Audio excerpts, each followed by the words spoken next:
Planning and Zoning Commission public hearing. A few things to start out with for tonight's proceedings. Everyone from the public entering the hearing virtually has been automatically muted and cannot speak. As the item you're interested in comes up for discussion, you'll be called upon and muted. There is a chat function in Zoom. This is not part of the record and should only be used if technical difficulties arise. Our procedures for public hearing begin with a presentation from the planning team. Then we'll go to the applicant and then the representative of the Registered Neighborhood Association, followed by questions from the commission. After that, we proceed to public testimony, starting with those who are in person, then those who signed up on the sign-up sheet in advance, and then anyone else who raises their hand virtually. If you are attending through your telephone, you can type in *9 to raise your hand. Each member of the public is allowed up to 3 minutes for testimony. We are this time as it is limited in code. Finally, the applicant is allowed 5 minutes for rebuttal, after which the hearing will be closed and the commission will deliberate and render a decision. Mr. Chair, you have the floor. Thank you, Crystal. We are citizen volunteers appointed by the mayor and approved by the city council. We make final decisions on conditional use permits, variances, and appeals, and recommendations to the council on subdivisions, rezones, annexations, and code comprehensive plan. Sorry. I have to use my booming voice. Any decision made tonight? I'm muted. Are you muted? Okay. All right, let's give this a go. Any decision made tonight may be appealed to the city council, provided that the appeal is filed within 10 days of this hearing. In order to file an appeal, you must have given written or oral testimony at tonight's meeting. That's why it's important to give your name and address when you testify tonight. We utilize a consent agenda. This means that if the applicant agrees with the staff report and if there is no public opposition, the item will be placed on the consent agenda. All items that are placed on the consent agenda are approved with one motion without further public comment. For items not on the consent agenda, we will hold a full public hearing in the order just detailed a few minutes ago with staff, applicant, neighborhood association, and then the public testimony. Thank you all for attending tonight. Will the clerk please call the roll? Stead. Here. Schaefer. Here. Squires. Blanchard. Here. Moore. Gillespie. Here. Finfrock. Here. Danley. Here. Mooney. Here. 7 present, 2 absent. Okay, thank you. Okay. I'm going to do a little bit of housekeeping here to begin tonight. We've got a few items eligible for the consent agenda. But first we'll start with a deferral request. So item number 4 is CAR 22-34. It's Pivot North Architecture at 672 South Ash Street. This is a rezone request from on 0.87 acres from RODD to C5DD with a DA. They are requesting deferral to January 9th. Is there anyone in attendance this evening hoping to testify on this item that cannot attend the meeting on January 9th? Okay, very good. At this point, I'll go ahead and entertain a motion. Mr. Chair, Commissioner Stead. I move that we defer CAR 22-34 for Pivot North Architecture at 672 South Ash Street to January 9th, 2023. Second. Thank you. Got a motion by Commissioner Stead and a second by Commissioner Finfrock to defer. Any further discussion? Okay, very good. Will the clerk please call the roll? Stead. Aye. Schaefer. Aye. Blanchard. Aye. Gillespie. Aye. Finfrock. Aye. Danley. Aye. Mooney. Aye. All in favor. Motion carries. Okay, thank you. Next, we have a few items eligible for consent. The first of those items is item number 3. This is PUD 22-44, Michael Sevig. The address is 3403 North Maple Grove Road.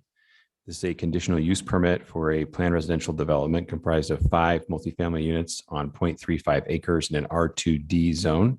Is the applicant present tonight? Sorry, where? Great, thanks. And are you in agreement with the terms and conditions of the staff report? Okay, let the record show the applicant is present and in agreement with the staff report. Is there anyone in attendance this evening wishing to testify in opposition to this item? Okay, very good. We'll go ahead and place item number 3 on the consent agenda. Up next for consideration for the consent agenda is item number 5. This is CUP 22-48. This is Erstad Architects at 3201 West Airport Way. This is a conditional use permit for a height exception associated with an addition to the Boise Airport campus on 453 acres in a C3D zone. And the applicant is present. And are you in agreement with the terms and conditions of the staff report? Okay, great. Let the record show that the applicant is present and in agreement with the staff report. Is there anyone in attendance tonight hoping to testify in opposition to this item? Okay, very good. We'll go ahead and place item number 5 on the consent agenda. And last but not least for consent consideration is item number 6, CVA 22-30, Amy Allgaier Architect. The address is 1311 North 10th Street. This is a variance request to encroach into the side setback for residential addition on a substandard lot on 0.07 acres in an R1 CH zone. Is the applicant present tonight? Thank you. Hi, Amy. See you're online. Hi. I am present. And are you in agreement with the terms and conditions of the staff report? Yes, we are. Okay, terrific. And is there anyone in attendance hoping to testify in opposition to this item? Okay, very good. We'll go ahead and place item number 6 on the consent agenda. Mr. Chair, Commissioner Stead. I move to approve the consent agenda, including item number 3, PUD 22-44, item 5, CP 22-48, and item 6, CVA 22-30. Second. Okay, thank you. I have a motion to approve the consent agenda by Commissioner Stead and a second by Commissioner Finfrock. Any further discussion? Okay, very good. Will the clerk please call the roll? Stead, Aye. Schaefer, Aye. Blanchard, Aye. Gillespie, Aye. Finfrock, Aye. Danley, Aye. Mooney. Aye. All in favor, motion carries. Okay, thank you all. We will go ahead now and return to the top of our agenda to hear item number 1. This is PUD 22-47 and CVA 22-26. GGLO is the applicant. This item was deferred from our November 14th hearing. The project address is 6160 West Denton Street. This is a conditional use permit for a planned residential development comprised of 201 multifamily units and a height exception on 2.08 acres in an LOD DA zone. There's also a variance request to encroach into the side yard setback. We will start with staff and hear from Jesse Lyle. Mr. Chairman, Oh, Commissioner Danley, please. thank you. Due to a professional service agreement with a member of the team, the development team for a project in a different city, I feel it necessary to recuse myself for this item. Okay, great. Let the record show that Commissioner Danley has recused himself. And I misspoke. We have Director Keen with us here to start us off tonight. Mr. Chair, members of the commission, Jesse will present this case in just a moment. I did want to take an opportunity to just mention one thing about this, as this is not just any case on the agenda this evening. It's a proposal to build affordable housing in a very good location. I did want to acknowledge your service on this commission and extend our appreciation for what you do for the residents of Boise. And you all, this commission deals with this issue on a regular basis. So I acknowledge that, but we have such an enormous housing supply issue in Boise, as many cities do, and are so in need of additional housing and particularly affordable housing. And I wanted to mention how hard the applicant has been working with our staff to present to you a case here tonight that is affordable housing and a very good location. And the community too, to acknowledge as we're growing and changing and development is happening, with that brings always issues to navigate when it comes to how a neighborhood is changing. And that's, again, things that you all have to navigate every month and every one of your meetings. But I just want to start this by, again, all of us in this room and all of us listening and all of us that are part of this, acknowledging how important it is that we seek to find ways to build affordable housing in the city and do it in a high quality way, which I know this whole team is interested in doing. So with that, I'll turn it over to Jesse to go through the details of this proposal and case and our recommendation. Yes.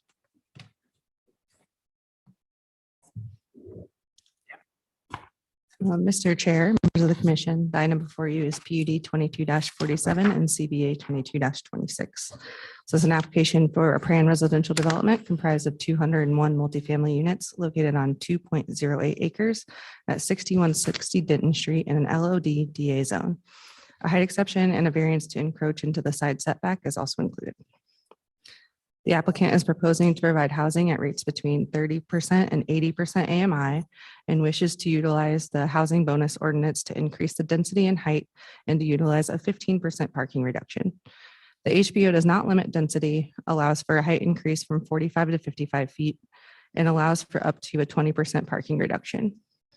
The building proposed has a primary parapet at 55 feet, and the applicant is requesting a height exception to 61 feet to accommodate the elevator and mechanical equipment. A height exception still allows for an additional 50 units on the top floor. With the proposed mix of units, this development requires 231 parking spaces. The applicant is proposing to provide 197 parking spaces at a 15% reduction under the 20% allowed by the HBO. The parking will be primarily provided internal to the building. The subject property is also located less than 500 feet from a bus stop on the Emerald Street route. The applicant is also providing 208 covered secure bicycle spaces. A condition of accrual will require the applicant to provide bike parking for guests near the main entrance as well. The applicant is providing open space and amenities in an internal courtyard on the second level with landscaping, a playground, gathering space, and private patios. The applicant is requesting a variance to the west side setback. The proposal is to allow the building to encroach up to the property line in order to accommodate additional units. There is an exceptional circumstance with the property that there is a 25-foot wide common lot to the west that includes an existing pedestrian pathway. This effectively provides a buffering to the adjacent property to the west. A recommended condition of approval will require the applicant to provide enhanced landscaping and screening on the west side of the building in order to maintain a comfortable pedestrian environment. 7 public comments were received. Those in opposition to the project primarily expressed concerns about low-income residents, traffic impacts, parking, and the height of the proposed building and the impacts of the privacy on the detention center. 3 comments in support of the development were also received that speak to the need for affordable housing near transit and employment areas and appreciate the design and amenities for residents. If approved, the variance will allow for the building to encroach into the west side setback adjacent to the detention center. However, there is still a buffer of at least 50 feet between the building and detention center fence. Additionally, windows and balconies on the west side are recessed into the building as seen on the screen.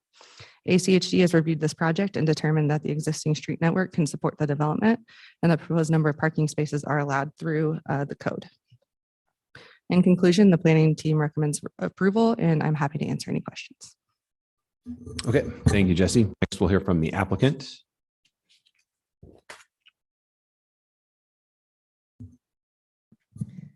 Good evening, commissioners. My name is Shellen Rodriguez with SMR Development, 520 West Idaho Street here in Boise. Thank you for having us. And thank you, Jesse and PDS staff for the very thorough presentation and the great staff report. So I've read it, I'm sure you have, and I won't spend a lot of time repeating the things on that you have in your packet. So for starters, I'm representing the Pacific companies, Hawkins companies, and then GGLO was the lead architect on this. We were initially scheduled for November. Now here we are in December, hoping for an approval. Next slide, please. You have a clicker. Oh.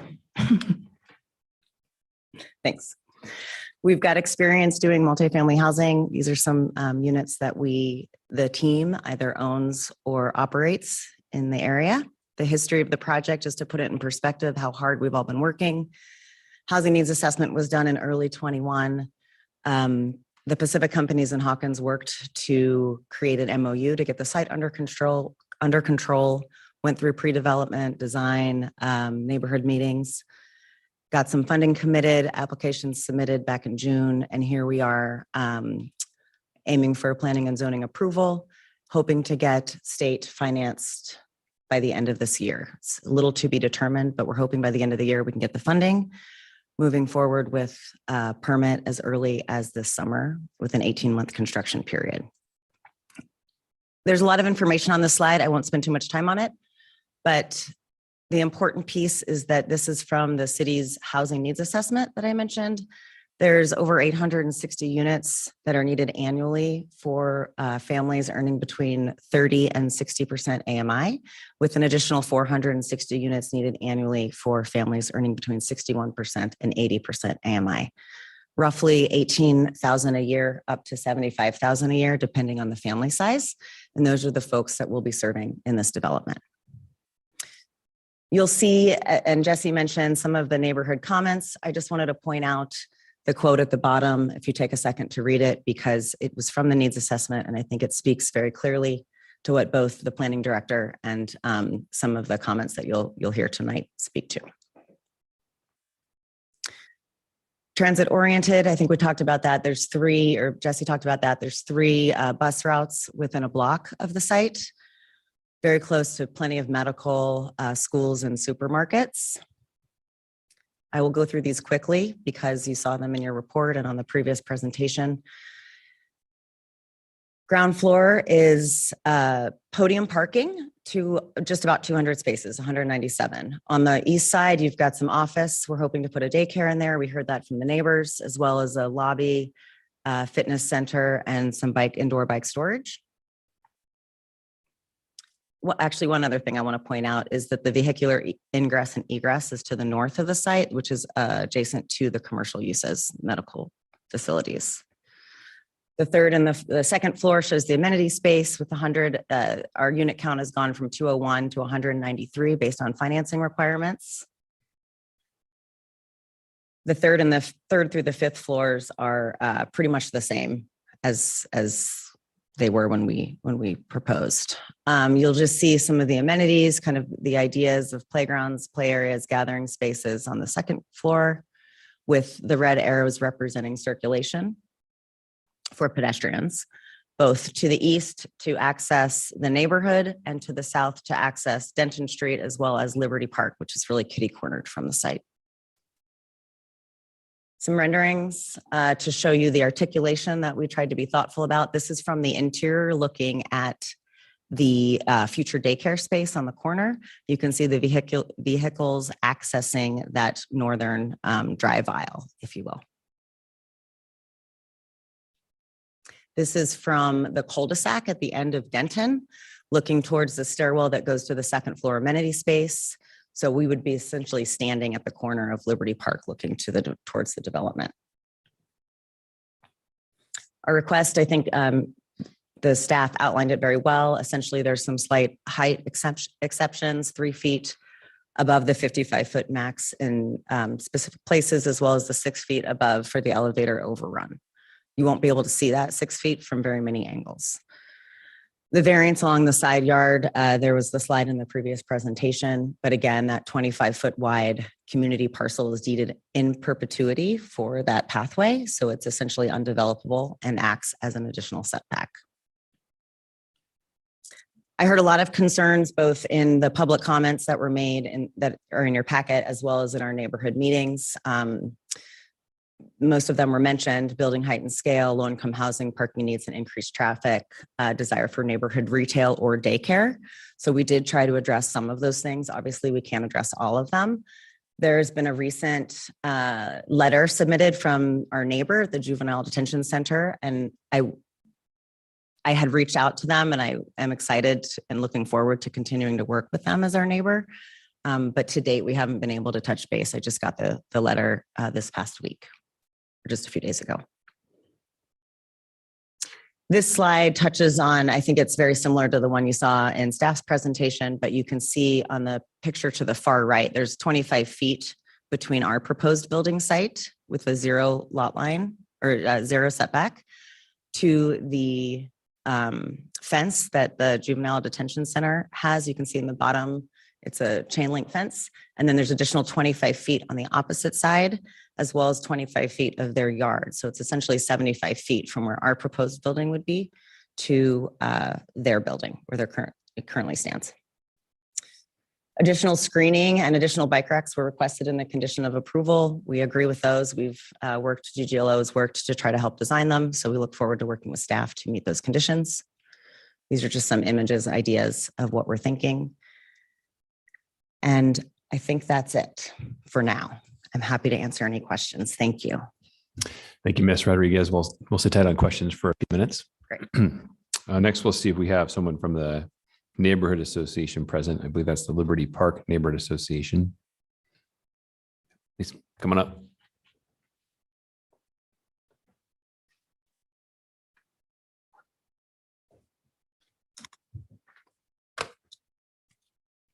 Hi, we're from the Neighborhood Association, Liberty Park Neighborhood Association.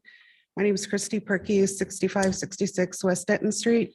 I'm Candy Jenkins, 501 North Liberty Street. Thanks. So how do I do this? Just click back and forth.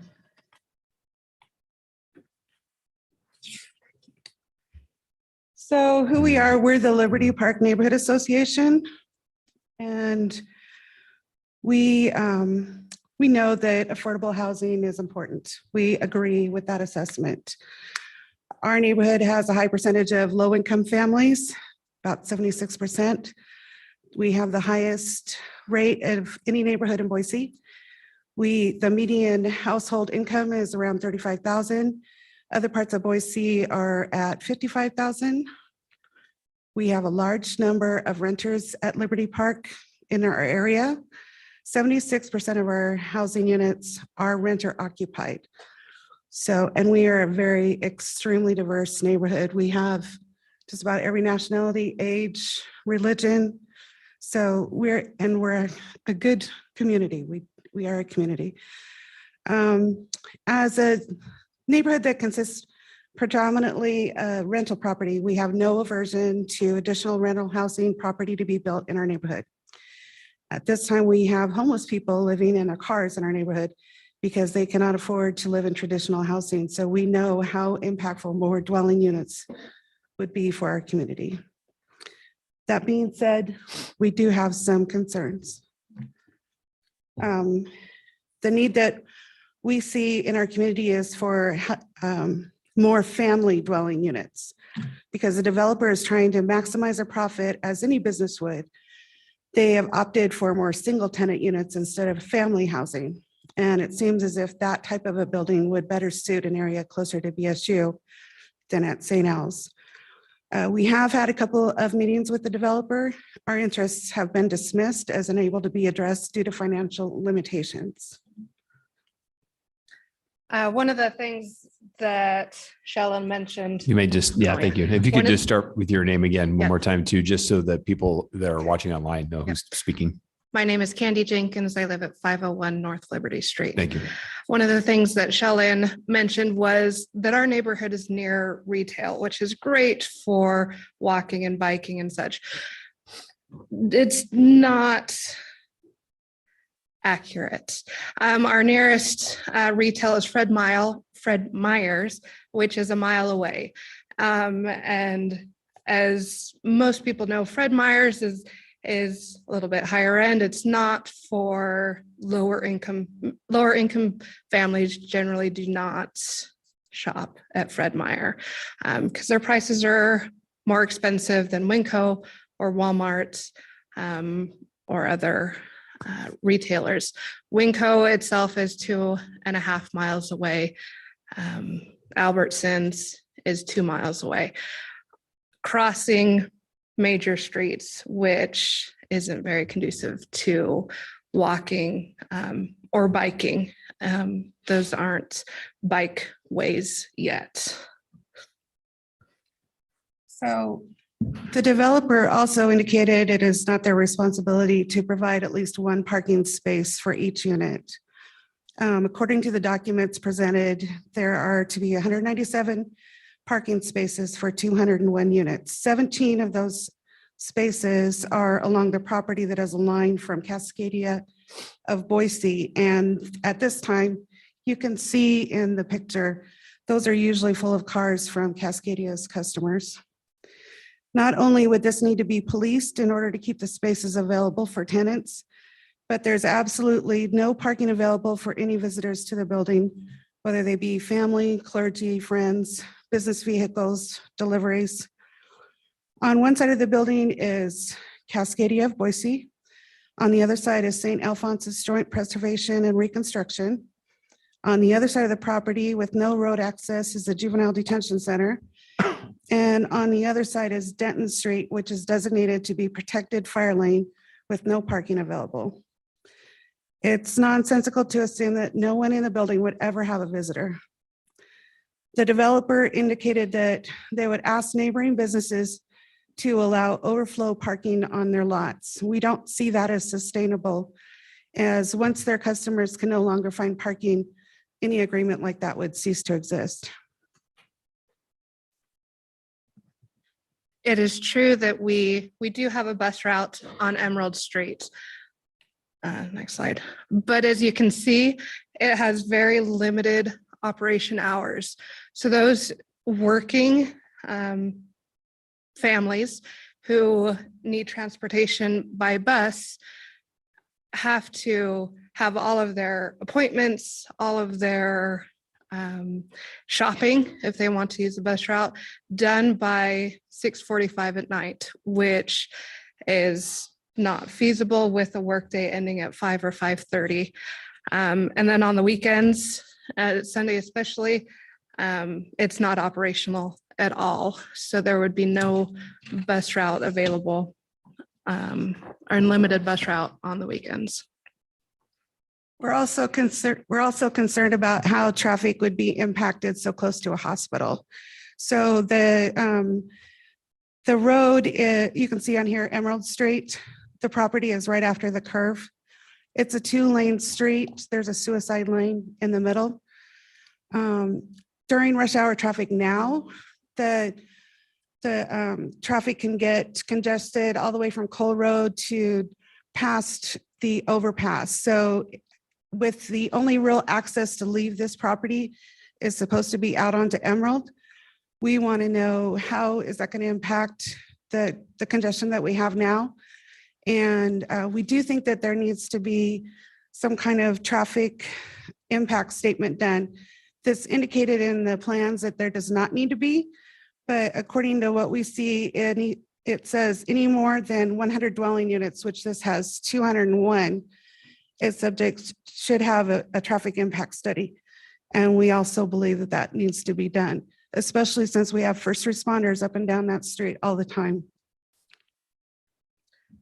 Loss of privacy. You'll hear more from neighbors in the public comment section, but 5 stories looking directly both into juvenile detention, but also these 1 to 2 story buildings, residences, they will lose their privacy in their home, in their backyards, in their front yards,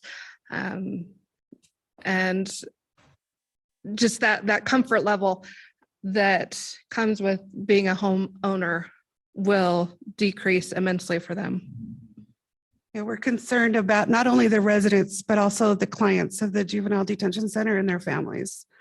Any windows that are facing either those residences or the detention center could impact their privacy. We think that's a big issue. We're also concerned about water pressure in the neighborhood. There was one letter from Suez, which is now Viola, in relation to the water pressure for the fire hydrant, it says, and that pressure would be subject to change depending on system demands. We want to know what, if there's going to be any pressure in decrease because of an impact of bringing in 201 homes. We've already seen a decrease in our water pressure because Dairy Gold is now using more water than it used to. That's how much more is that going to happen? Are we all going to be able to use water? We don't know. Sorry, conclusion. So as you can see on this slide, these are some of, I'll go back. These are some of the high density residences we have in Boise that are great for our housing crisis. But next slide. This is our neighborhood. We have 2-story, we have 1 apartment complex that has 3-story buildings, and that's the max. We do have a lot of rentals, but they're done in such a way that there's enough parking. They're not blocking or reducing privacy for the neighbors around them.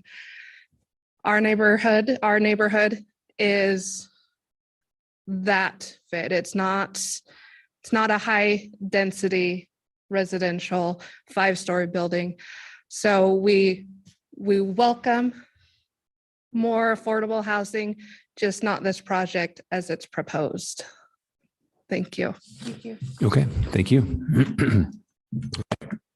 We'll go ahead and open this up for any questions by the commission to either staff or the applicant or the neighborhood association.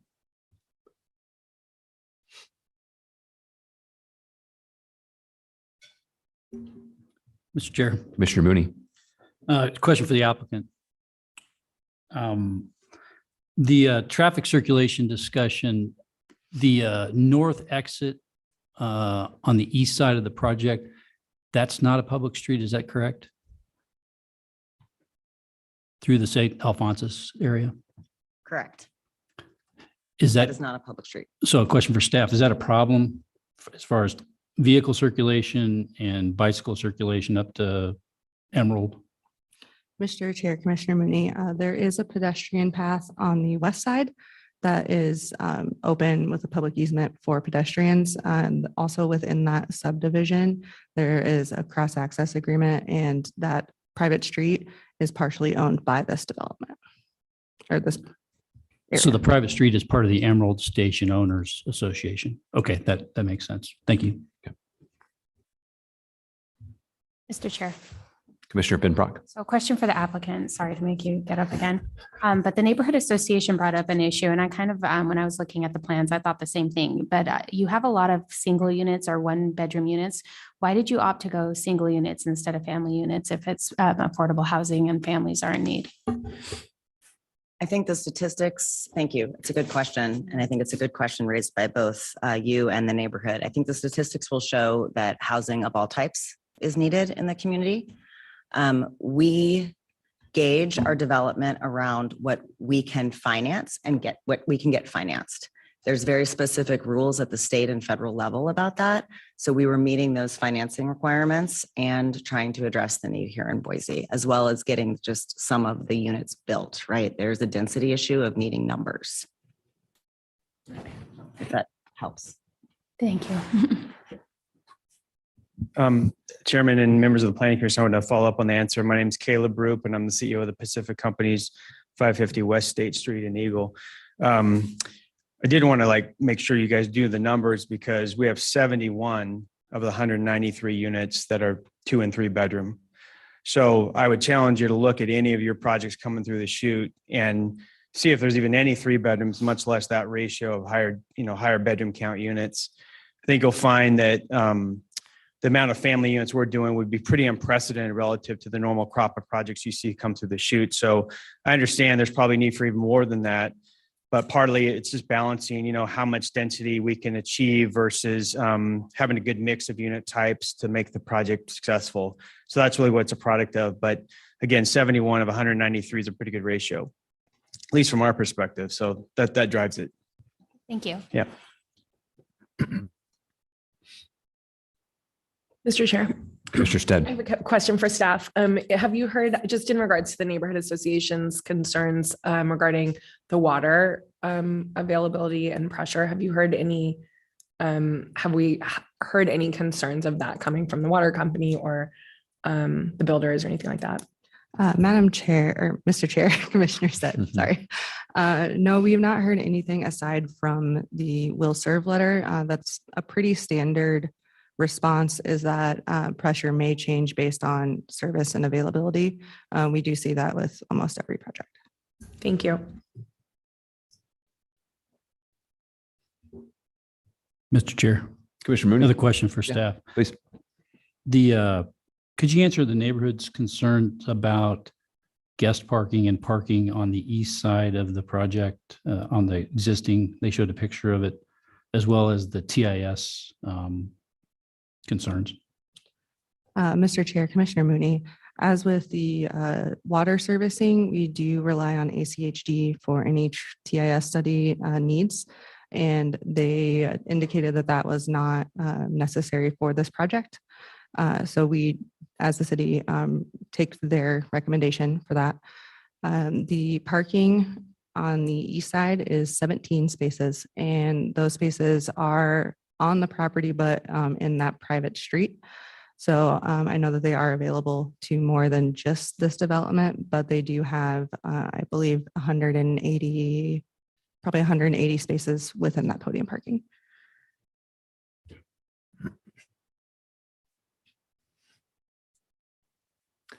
Jesse, any, given the proposal to build up to the west property line and utilize the common lot that's on the west side of the property for landscape screening, is there any, it's a common lot within the subdivision. So those discussions have been, that approach and that thought process has been vetted with all the necessary parties, right?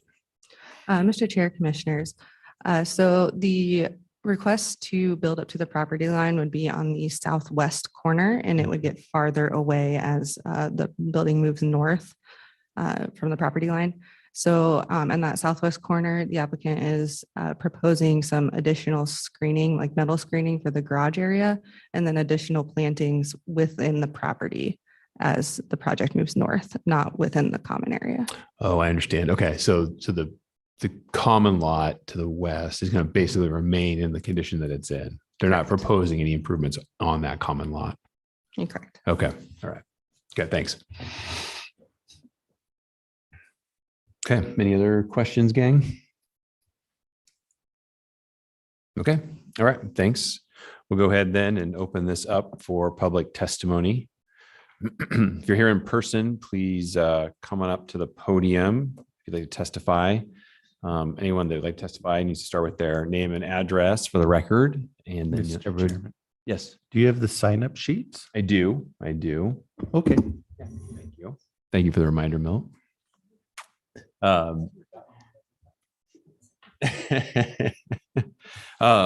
Yeah, if you testify tonight, you'll please start with your name and address, and everybody gets 3 minutes to get their thoughts on the record.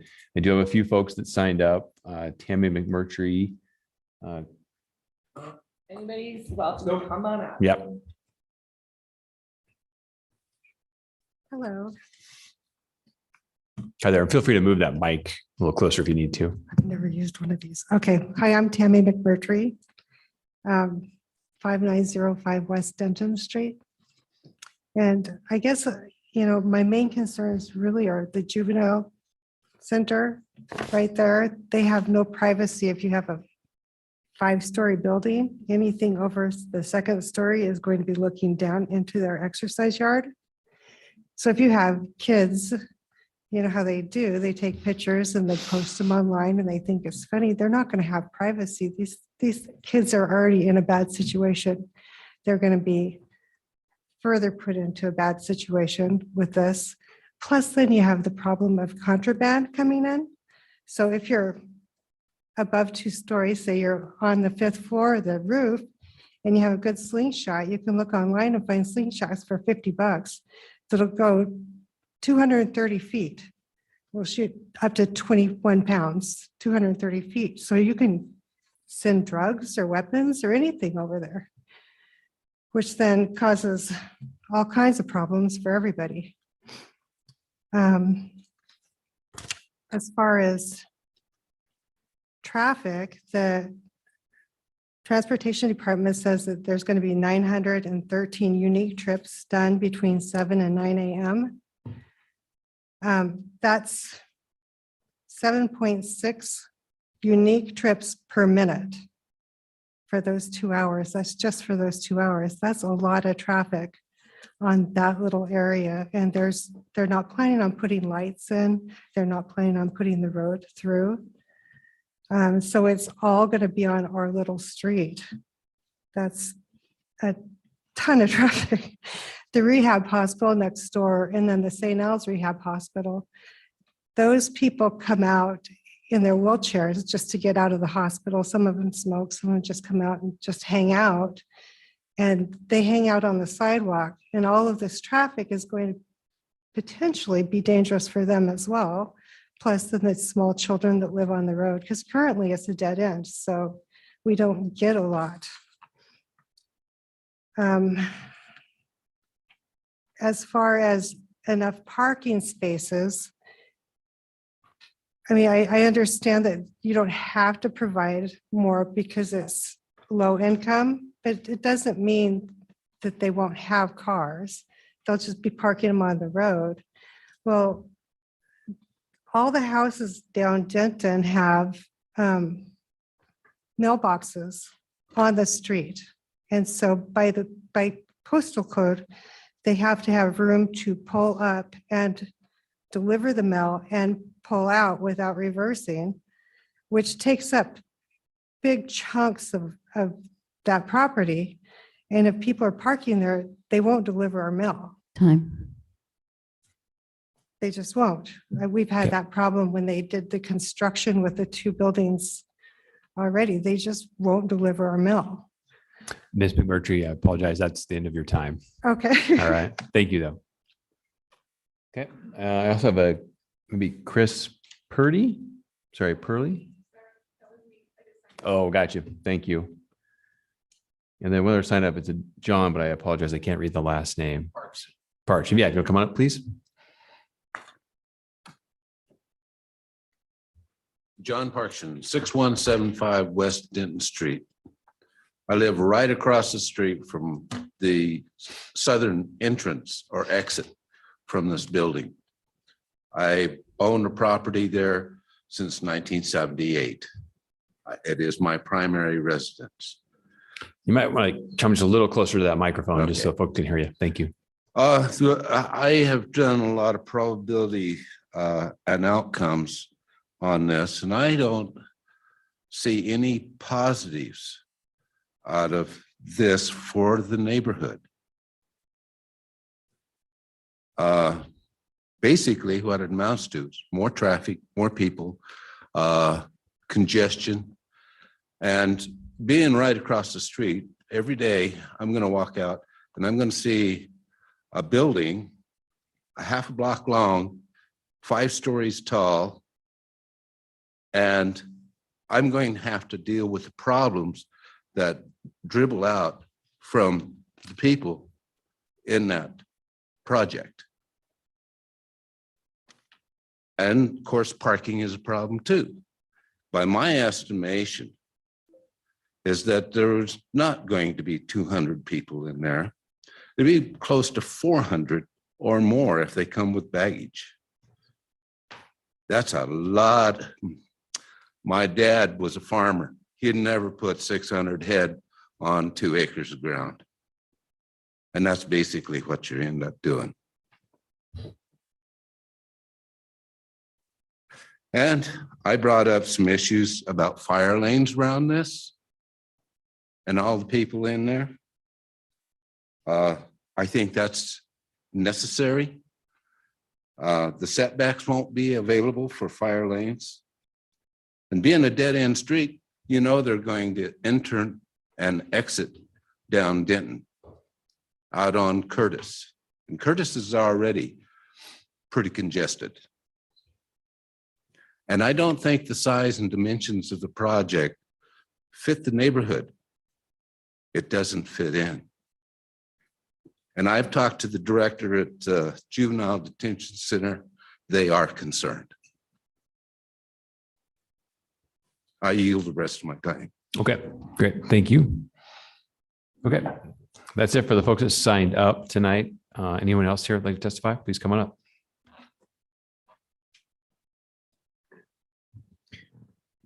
My name is Dave Kangas. I reside at 1715 West Canal Street. I did not plan on testifying on this until I just saw it. As I live in the Vista Neighborhood Association, and the city just bought 2 acres on Malad of low-income trailer housing. I see the future for Malad, and it scares the hell out of me. It's not the issue of wanting to supply affordable housing. It's what kind of impact you shoving down on everybody else around you. Basically, what you're doing with developments like this is creating projects for the future. 20 years from now, they're not going to look so great. It's not going to be such a nice place.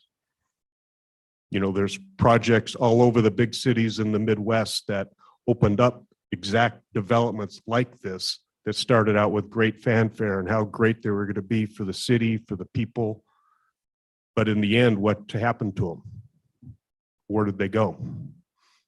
If you ever watched The Wire, that's a hint. If you want the city, the people, the residents to support affordable housing, you can't shove it down their throats and impact them like this kind of development does. It's just not realistic. Yes, we need housing, but people that live here, have lived here, have bought and invested here, also have a duty, should be getting some consideration. And when you see projects like this, like the one on State Street, even IFS, something's building and it's not good. This isn't good. This isn't the way to do it. Thank you. Thank you. Okay, podium's free. Anyone else would like to testify? Okay, we have a few hands up online, I believe. Check in there. Okay, we'll start with Stephanie Day. Hello, my name is Stephanie Day. My address is 9560 West Mossy Wood, and I am the Executive Director of Catch. And I just wanted to speak for a few moments about our current situation as a community. So before COVID, we had about 150 families and about 300 single adults at any given time that were experiencing homelessness. And I think the community's kind of sheltered from the crisis that we're in right now because Interfaith did expand their shelter services to the Red Lion, and they've been housing a lot of people in hotels. But we now have about 250 families experiencing homelessness, so an increase of 100 in a couple of years, and almost 600 individuals experiencing homelessness. So we've had a significant increase in homelessness as a community, which does really demand from us as a community that we build as much housing as we possibly can. You do need housing of all different types to address our housing crisis. And you do have to intentionally build some affordable housing to address that need on the lower financial end. And so this is a really, really significant project for us as a partnership. We work very closely with the city, all the different homeless services providers, the hospitals, to try to figure out how we can strategically end homelessness, and affordable housing is the #1 priority. I will also say that we do house families in one of our programs, and most families need a 1 or 2 bedroom. So even the 1 bedrooms in the complex would probably be utilized by a lot of families, single parents with just 1 child or 2 children. So I do believe that some of those 1 bedrooms would be serving families as well. And just wanted to kind of reiterate how important it is that we do proactively work on addressing our housing shortage, because we don't want to become Portland, we don't want to become Seattle, and the availability of affordable housing is what drives homelessness numbers. So if we don't aggressively build affordable housing, we will increase our homelessness numbers, which will impact the entire community. So just kind of wanted to share those numbers with you guys and let you know that it's really important that we do build affordable housing. And this project is in a great location. Yes, bus services are what they are across the whole community, but it's still really helpful for us to have units that are close to the bus access.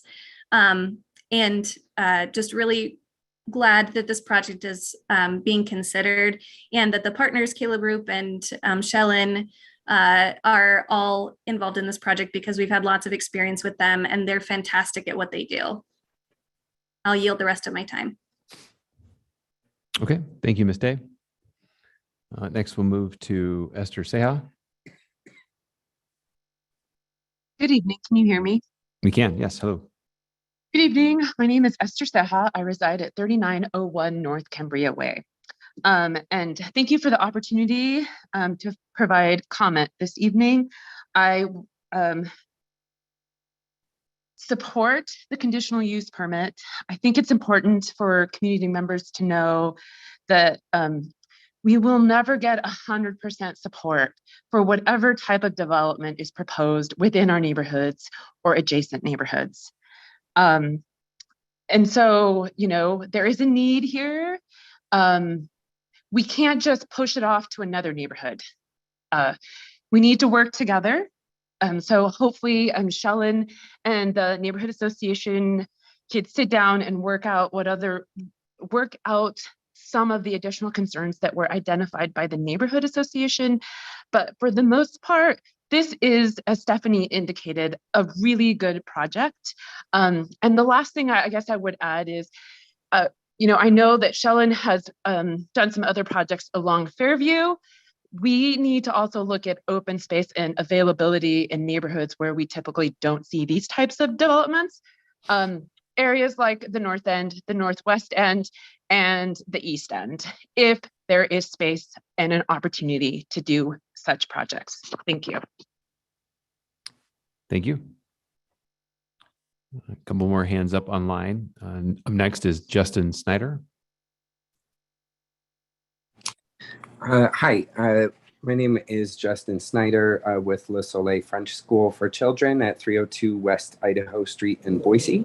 Mr. Chair and Commissioners, as a Boise resident and a child care facility owner myself, I would like to speak strongly in favor of this project.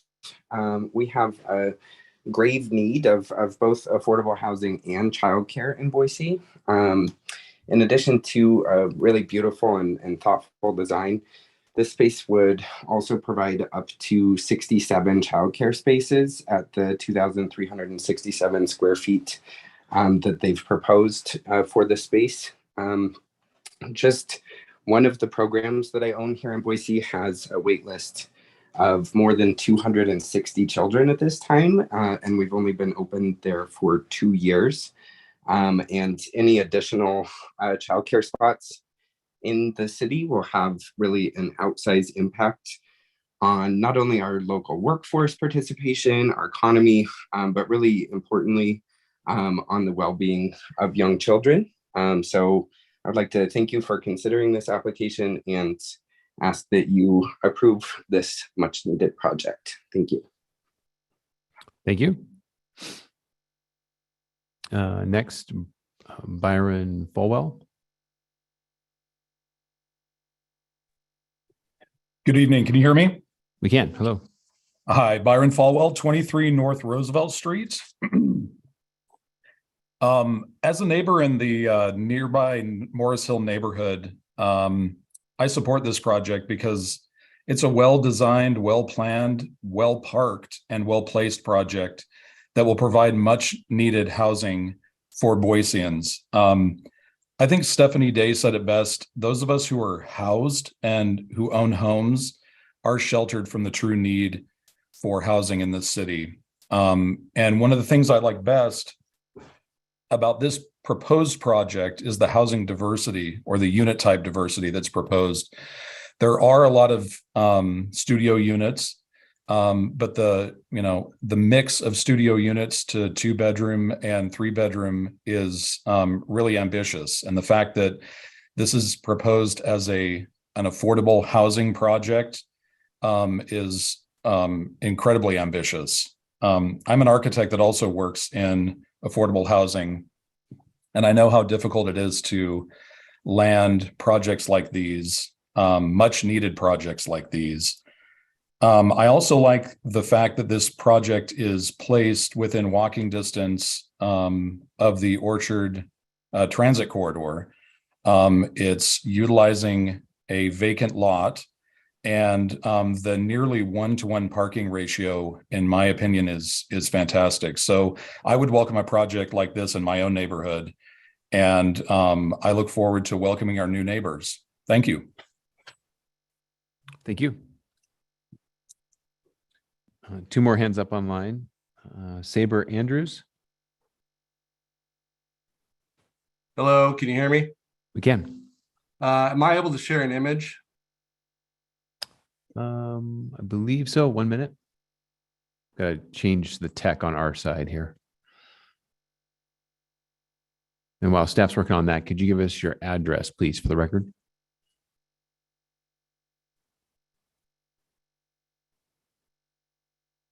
Oh, true. Okay, can you see the image? We can, yes. Can we get your address, please? Yeah, so I have a statement I'm going to read. My name is Saber Andrews. My address is 364 North Liberty Street. I live in the townhomes next to the proposed Denton Building Project site and have lived in this area of Boise my entire life, 35 years. I do not know much about zoning laws and codes, and I'm simply giving my perspective as a lifelong resident. I am speaking today to express my concerns, and oppose the Denton Building Project of a 201 multifamily unit building. The neighborhood where this project is proposed, where I live, is a very small boxed-in neighborhood between the busy streets of Franklin, Curtis, Emerald, and the freeway. If you look on Google Maps, this neighborhood is already over about 80% affordable housing comprised of apartments, duplexes, row homes, and mobile homes. There are only a few single-family homes in this area. The rest of the neighborhood consists of parking lots and businesses that include the Darigold factory, police station, juvenile detention center, and several medical buildings. This is not an issue of not in my backyard, because that's all my backyard is affordable housing and non-retail, non-restaurant businesses. This neighborhood is already very congested due to the several apartments, duplexes, row homes, and mobile home parks that already exist here, as I previously mentioned, as well as the businesses. As a pedestrian, there is limited safe walking space in this neighborhood. Almost everywhere you walk, you are next to a busy road, some without sidewalks. The area of Denton Street, where this project is proposed, is the only current walkable area in this neighborhood without walking next to a main road or business. Adding 201 multifamily unit building, which would be about 200 to 500 people, depending on family size, would further congest this neighborhood with more traffic and absorb what little walkable space remains. The proposed residential project would also be placed directly next to a juvenile detention center that has bright outdoor floodlights at night and is surrounded by 12-foot barbed wire fences. Directly on the east side of the proposed project, there's a physical rehabilitation center where elderly and disabled patients exercise and move about in their wheelchairs and walkers on the sidewalk. That is the only place for them to do that. So traffic from this project would affect them as well. The only additional available parking in this area is on Denton Street, which is a single street next to the rehabilitation medical buildings. The other streets are private. There are also no sidewalks on Liberty Street or Hartman Street, which are streets directly next to the proposed site. The increased foot and vehicle traffic make this a safety concern, especially on Hartman, because it is still a dirt road. There have also been continual problems with vehicles driving over the sidewalk and grass to get from Denton Street to Liberty Street and vice versa, directly next to where the project is located. This is especially concerning because the vehicles are driving through Liberty Park to access the roads on either side, despite the city placing obstacles in that area to prevent this. Additional housing would further escalate another safety concern and traffic problem that has yet to be resolved. Between increased traffic in a small, already congested area that's already mostly affordable housing, limited walking areas due to busy roads, no sidewalks in nearby street, vehicles driving over the sidewalk next to the proposed site, Mr. Andrews, being between the juvenile detention center, I feel this project would not be in the best interest of our future residents. Thank you. Thank you, Mr. Andrews. Appreciate that. Okay. And up next online, Kathleen McDonald.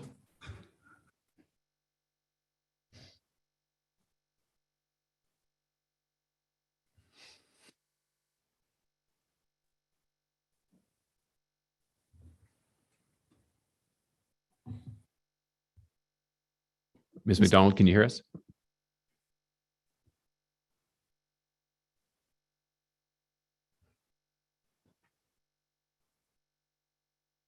Staff, are we good on our side?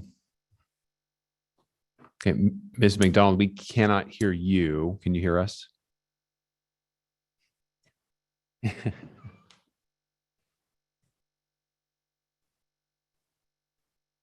Mr. Chair, maybe we go to the next person and see if Ms. McDonald can figure that out.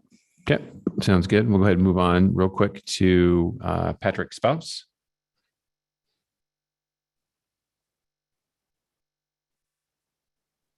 Thank you. Can you hear me? We can. Hello. Terrific. My name is Patrick Spouts. I live at 753 Sandstone Court, Boise, 83702. I'm excited to call in this evening to support this fantastic project. These affordable housing projects that are indeed, actually subsidized and allowing for relatively deep affordability, in this case, 30 to 80% of area median income, are really exciting. I hope this project goes through, and I'm very excited for the 200 to 500 people that will eventually, I hope, get to call these homes home and will have their life bettered by the process. So thank you, and I appreciate the opportunity to speak out in support of this terrific project.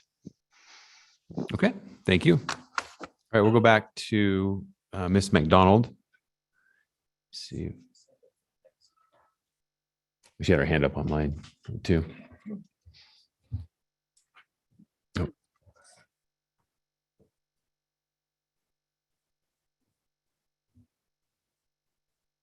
Kathleen, are you able to hear us? Again, if you are speaking, we cannot hear you.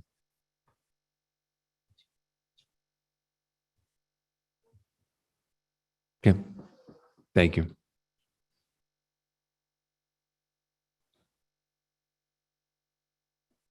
Okay.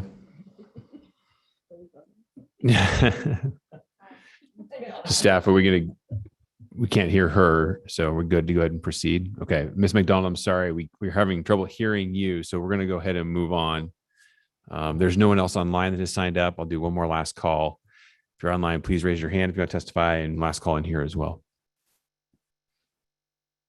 Okay, very good. We'll go ahead then and move into rebuttal. If the applicant wants to come back up, we have a few minutes for rebuttal here. Thank you. Commissioners, how much time do I have for the rebuttal? That's 5 minutes, good? Yeah. Okay, Plenty. let's do it. So I guess first and foremost, I would say it's important that we have this discussion. I think it's great that there's so many folks from the neighborhood and the larger community that would come out to support and express concerns. I think it's really important for that discussion to happen so that we can make these projects the best type that they can possibly be for this community. So with that said, I look forward to working with the owners and the folks who have spoken out tonight to try to address some of their concerns. I won't be able to do all of them. I wanted to point out that both Caleb Group with the Pacific companies, as well as representatives from Hawkins to local developers, are invested in this development. And I think that's an important piece of the puzzle. They're long-term owners. So things that would fall to management, like parking concerns or overcrowdedness, you have a professional developer with a professional property manager involved that does this for a living to make sure that the developer's asset is protected and the community's asset is protected. In regards to, I would say like transportation, right? There's buses, there was comments about existing sidewalks and street infrastructure. Yes, we need better buses. I agree. And the way that you get better transit is you create households and rooftops. And the way that you get more retail is you create rooftops to serve and purchase things at those retail spots. So this is a vacant site. This is zoned LOD. This will be developed at some point. If not here, if we can't do dense, affordable housing here, I don't know where else we could do it. It's zoned for housing. This condominium or this development was created years ago, and I know Colby and others could speak to it. But when it was done by developers who were focused on office and medical. And the council at that point in time said, wait a minute, we have a housing need. We're right across from Liberty Park. Why wouldn't we require you to put multifamily housing in your development agreement? And the developers at the time, this is 15 plus years ago, said, we're not affordable housing. We're not housing developers. We're not super comfortable doing that. Let us have some flexibility. And they negotiated that development agreement to have the flexibility. Years later, we're there, right? We've created a partnership to get what the city ultimately wanted. So I think that's a really important story in addition to, in addition to just the need that we have today. So did I miss anything? Mr. Commissioner and members of the Planning Commission, just a few things to sum it up. I think this time is rebuttal. It's not so much rebuttal. Like, I know there's concerns out there. With growth comes concerns, and I'm the first to say I got it. And what you will get with us is you will get somebody to listen to the neighbors, to work with them. When this project's built, if there's concerns, if there's parking issues, we have the ability to regulate through our leases, the amount of parking that is on site. We don't want to be a problem of the neighborhood. It does us no service whatsoever to be a disruption or have problems with our neighbors. And so you can count on us to be there at the table with any concerns that might come up in the future. And then it didn't seem like it got mentioned tonight, but the last thing I'll just say is that I continue to get pinged by the hospitals, St. Luke's and St. Al's, about their inability to attract healthcare workers, nurses in particular, to our community because of the high cost of housing. And with St. Al's just down the street, I can think of no better situation for them than to be able to house their workforce close by, walkable distance.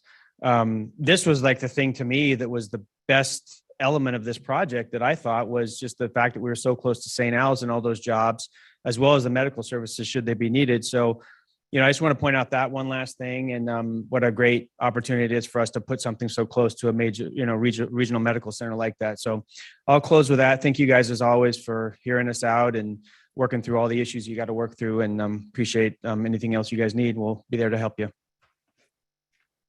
Okay, thank you very much. Okay, at this point, the public testimony is complete on this item. We'll go ahead and bring this back before the commission to render a decision. I will entertain a motion.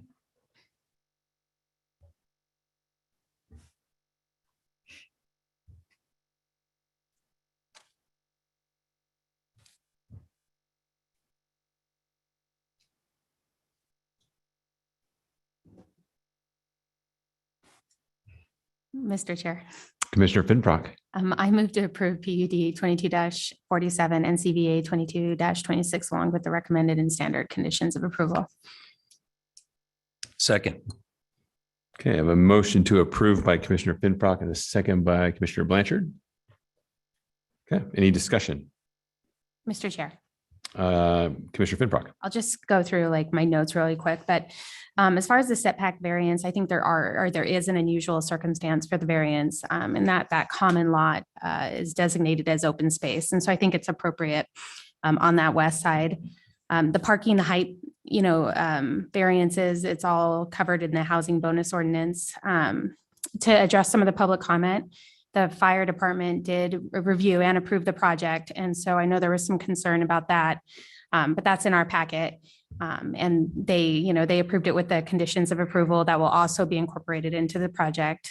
And ACHD commented and determined there are no improvements. So I think we rely on their comment and their expertise in that area. So yeah, for those reasons, I think I really like the idea of the daycare. I mean, like that public comment, the person who commented, I think we actually had that project in front of this committee a while back, but yeah, there's over 200 on a waiting list for a facility that's only 2 years old. It's just, I think it's troubling, but I do think this project addresses not only needed housing, but also maybe hopefully a daycare eventually. So I'm in support of the project.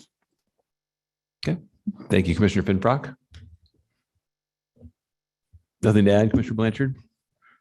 I guess I will, just because I did second, but yeah, I mean, I don't see what's not to like. One of the things about this project is that it has so little impact on the neighborhood. I mean, you're talking about really a couple of houses within distance of the project, which is pretty unique. I mean, a lot of times we've got dozens of neighbors that are impacted by a project. And in this case, we don't have that.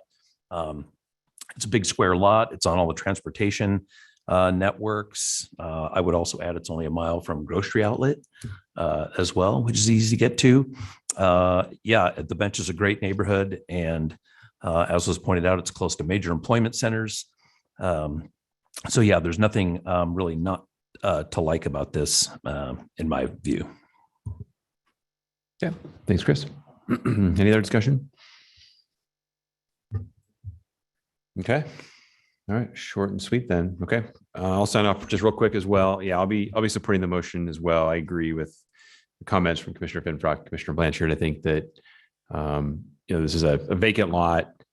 It checks many of the boxes, right? It's not a rezone. Other than a couple of variance requests that I think are really pretty nominal, there's nothing beyond the code here that you're asking for that's already baked into the entitlements of the property. So I agree with Commissioner Blanchard. It's hard to say no to this.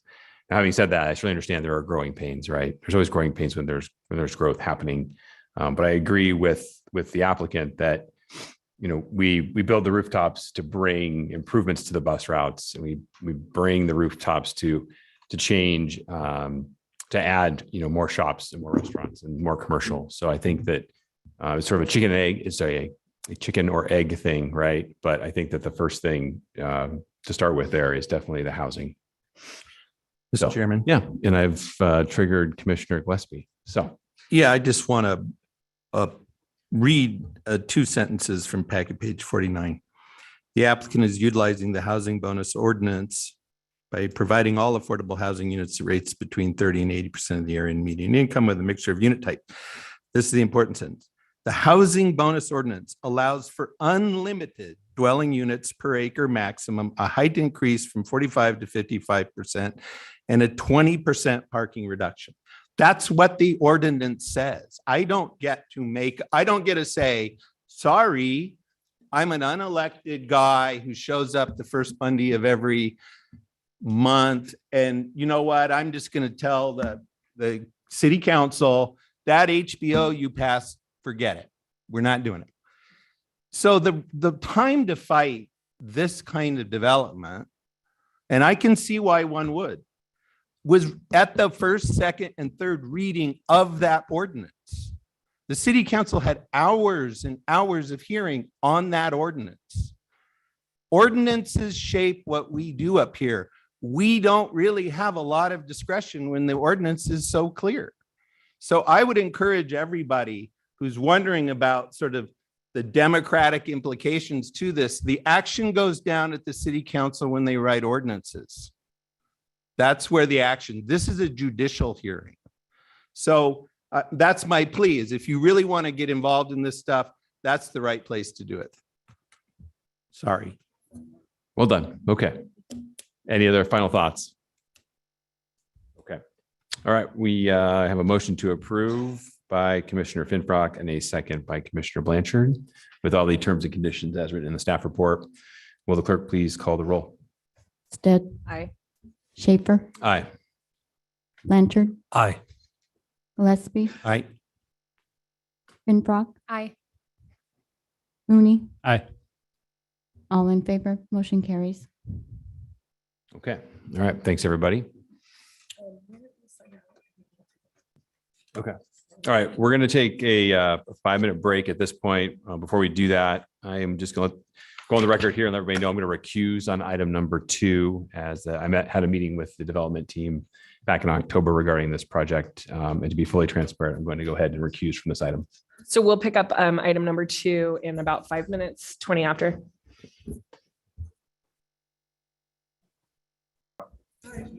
Hi, everybody. Welcome back. Thank you for your patience.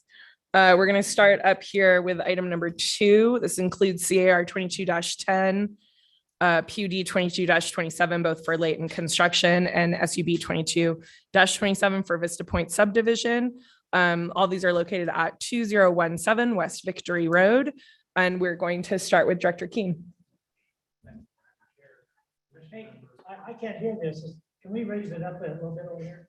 It'll help when I turn on the mic. We'll start again with the mic on. Director Yeah, Keenan. that'll help. Madam Chair, commission members, Delaney's going to present this case. I wanted to make a few comments about it, starting with the fact that the applicant in this case had brought us a plan for this property many months ago. It was early this year when the first plans for the property were presented, and we were not happy with that plan, and as probably others were not feeling that it was of a high enough quality to be built on this particular piece of property. This is obviously a property of great importance. Its relationship to the neighborhood, its location in the city generally warrants an excellent plan. And we talked to the applicant about this, and to the applicant's credit, they really started over at that time and brought in a new design team, really worked closely with us to prepare something that we think is appropriate for this site. And I want to say that, you know, when they initially presented this plan to us, I was quite amazed because there are lots of aspects of this that are not easy to accomplish as a developer. This is no conventional cookie cutter proposal that you have before you tonight. So I want to acknowledge that and the developers close working with the neighborhood. And from the beginning, lots of discussions. The neighborhood, of course, has presented many important legitimate concerns about how this property is developed. It's a property that has been a farm, of course, for many years, a generation. And so the people that live in this neighborhood had very important concerns to address in the design of this property.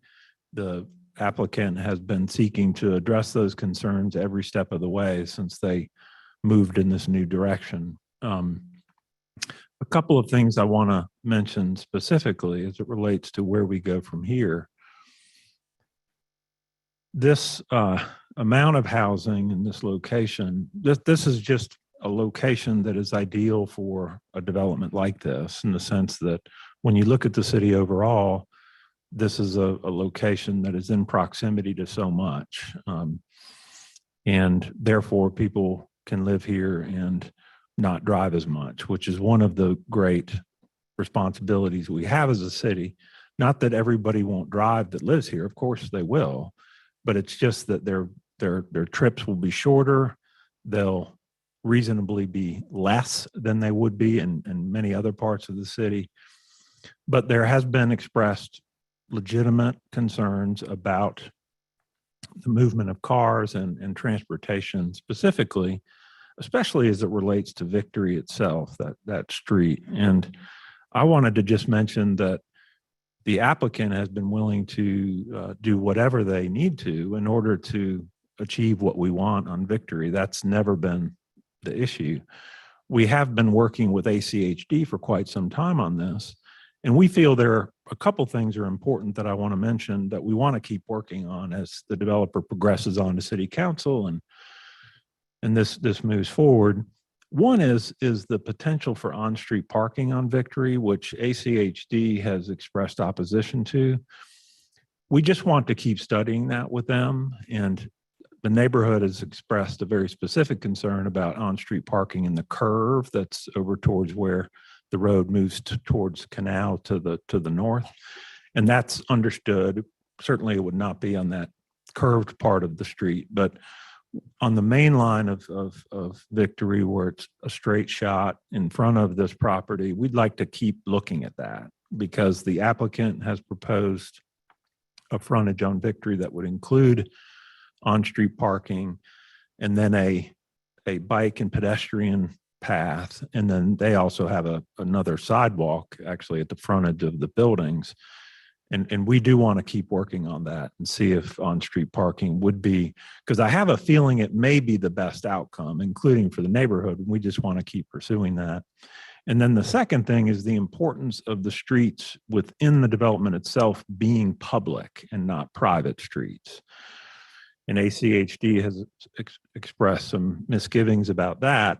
We want to keep exploring that as well. The proposal for those streets in terms of their width are absolutely adequate. There's no city staff from a technical standpoint that opposes having on-street parking and having these streets be public. So we feel strongly there's not a technical reason for these to be private streets. We would really very much want to continue working towards them being public ones. So with those two specific things mentioned that we'll keep working on, there's also the other recommendations ACHD made and would seem to be aligning nicely with requests that the neighborhood have been making. So with that, just a little bit of history this year on where we've been with this applicant and the degree to which they've moved in a much more positive direction. And I'll let Delaney go through the staff report now. Thank you.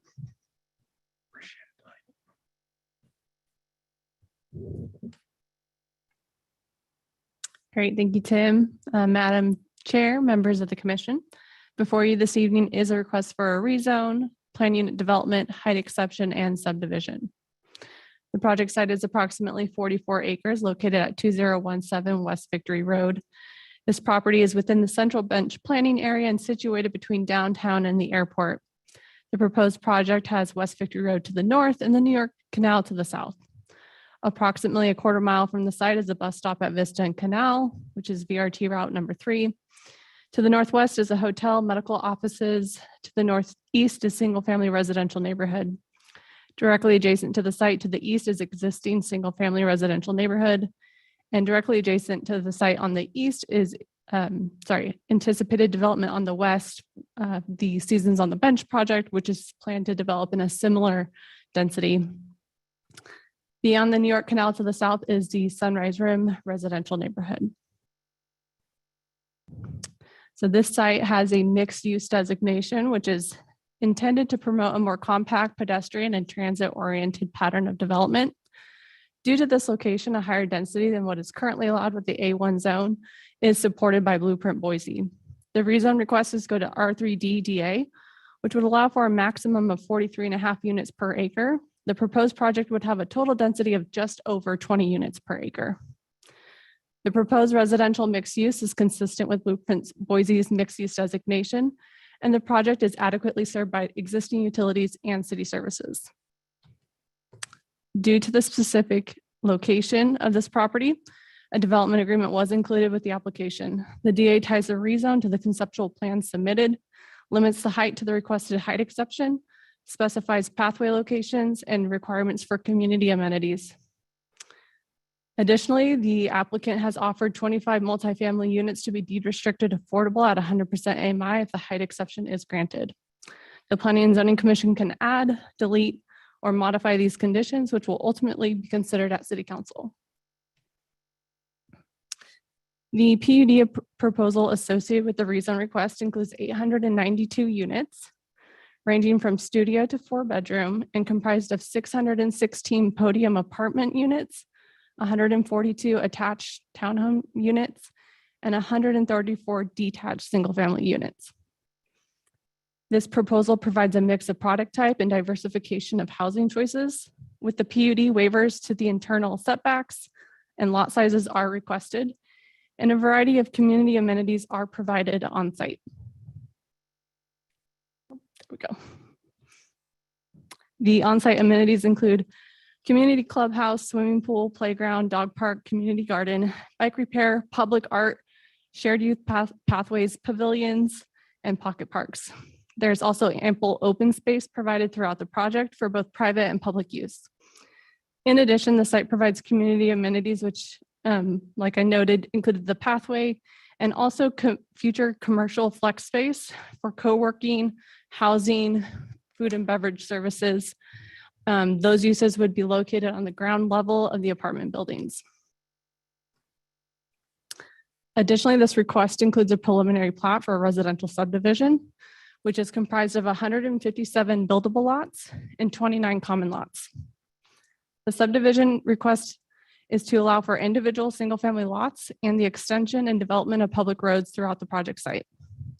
This site provides a mix of housing types with the single-family homes, townhomes, apartments that are a mix of different bedroom counts. The site plan on the right shows you the mix of different unit types.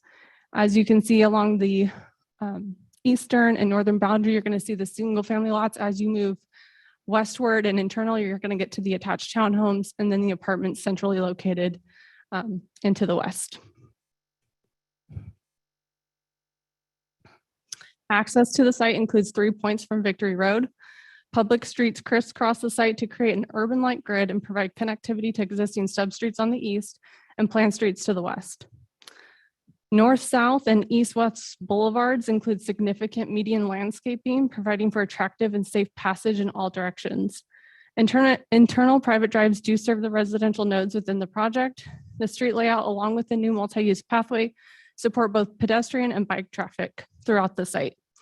This would serve new residents as well as the surrounding community and neighborhood. With this application, the applicant is requesting a height exception to allow the mixed-use multifamily apartment building to be built over the 45-foot height limit in the R3 zone. The tallest portion of the structure will be 30% of the building footprint and reach 68 feet in height, including appurtenances, and 60 feet to the roof for 5 stories.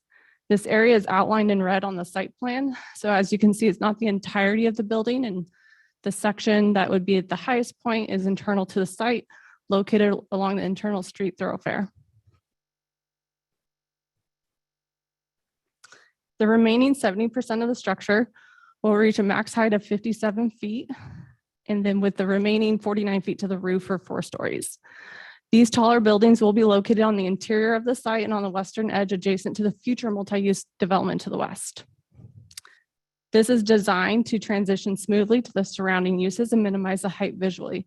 The project also provides a gradual decrease in building height so that new structures are comparable in scale to the adjacent single-family use. The reason for the height request is to accommodate a mix of uses, including podium parking, commercial flex space, and a mix of uses for the building. It is difficult to provide this vertically mixed use building within that 45-foot height limitation of the R3 zone. Therefore, the height request is needed to obtain the desired variety of uses and density of multifamily housing. Public comments were received during the review period, as well as late correspondence. In general, those comments detail concerns with traffic in the area, safety concerns with existing infrastructure, concerns with the height of the proposed building, and incompatibility with the existing neighborhood. ACHD has reviewed and accepted the TIS and has provided initial comments on the project, which was included in your late correspondence. In general, the draft agency comment letter identified projects within the capital improvement plan and the integrated 5-year work plan. The letter also discusses current conditions of the area roadways, traffic impacts, neighborhood concerns, and potential traffic calming and mitigation strategies. The letter also details concerns with the internal public road design, as Tim touched on. Staff will continue to work with the applicant and ACHD on solutions to achieve public street status while maintaining the proposed street network design. Site-specific recommendations from ACHD are summarized on your screen and include installing a pedestrian hybrid beacon at Malad and Federal, providing a road trust deposit for traffic calming on Canal and Columbus, improving Victory as a half of a 36-foot wide street section with 5-foot bike lane and detached sidewalks, and installing 3 raised crosswalks on Victory Road at the proposed access points. With that, the planning team does recommend approval. The motion needed is a recommendation for the rezone and subdivision and a final action on the PUD and height exception. And I'll stand for any questions.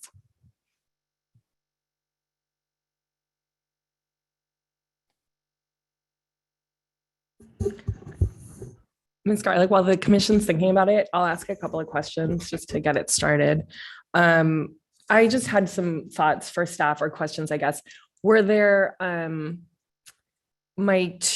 two things that kind of pique my interest are the mixed use retail availability and also the podium parking solution. is, oh, we have to hear from the applicant first. Thank you. It's been a minute since I've chaired here, so No thank worries. you. I'm gonna pause my We can table it. questions. We can go to the applicant and neighborhood first. Thank you, Ms. Garlick. We'll go to the applicant next.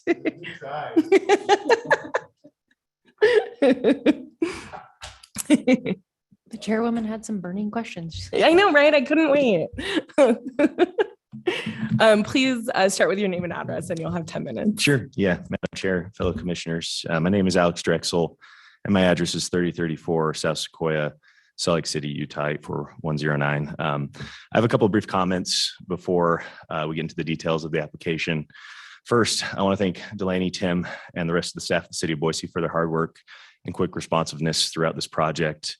Not only that, but challenging us to bring forward the best project to the City of Boise, as Tim touched on. So second, I want to briefly introduce the team behind this development. I'm Alex Drexel with Layton Construction, Development Director. Layton has had a presence in the Treasure Valley since the early 1990s, and many of our employees were born and raised here locally. We're working on behalf of the owner, Welltower Inc., along with our trusted partners and consultants, including Kimley Horn and DPZ, to identify, develop, and deliver what we call wellness housing across the greater Treasure Valley. Welltower is a national leader in the health and wellness space and a long-term holder in all their assets.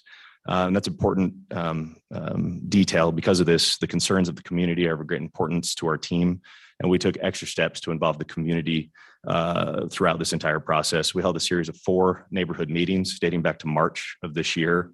And the city actually recommended we extended our radius to 1,000 feet. So each time we noticed the neighborhood, it was over 1,200 residents each time, and great attendance at the neighborhood meetings. We worked with the community to listen and address many of their concerns, and we evolved the site plan together. We recognize the community concerns could become issues for our own residents, and we have worked hard to design a project that fulfills the city's plan for this property and also elevates the quality of life for the entire community in the process. We appreciate the thoughtful feedback and look forward to growing together. A common motto within our team is what is good for the community is good for Welltower and Layton. Thank you.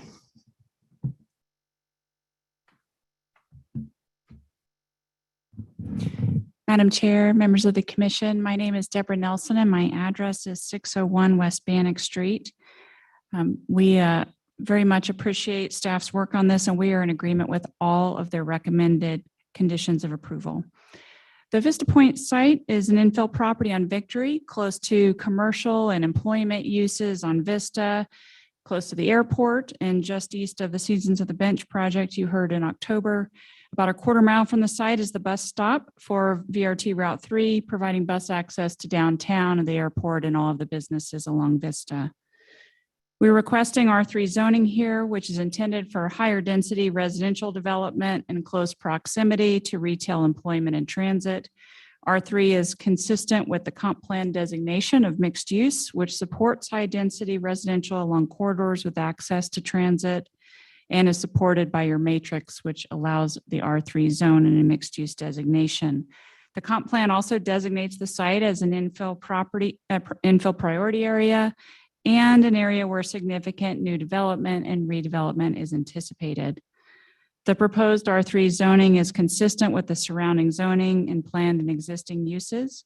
Immediately west of the site is designated mixed use with proposed R3 zoning. Further west and north is existing R3 zoning.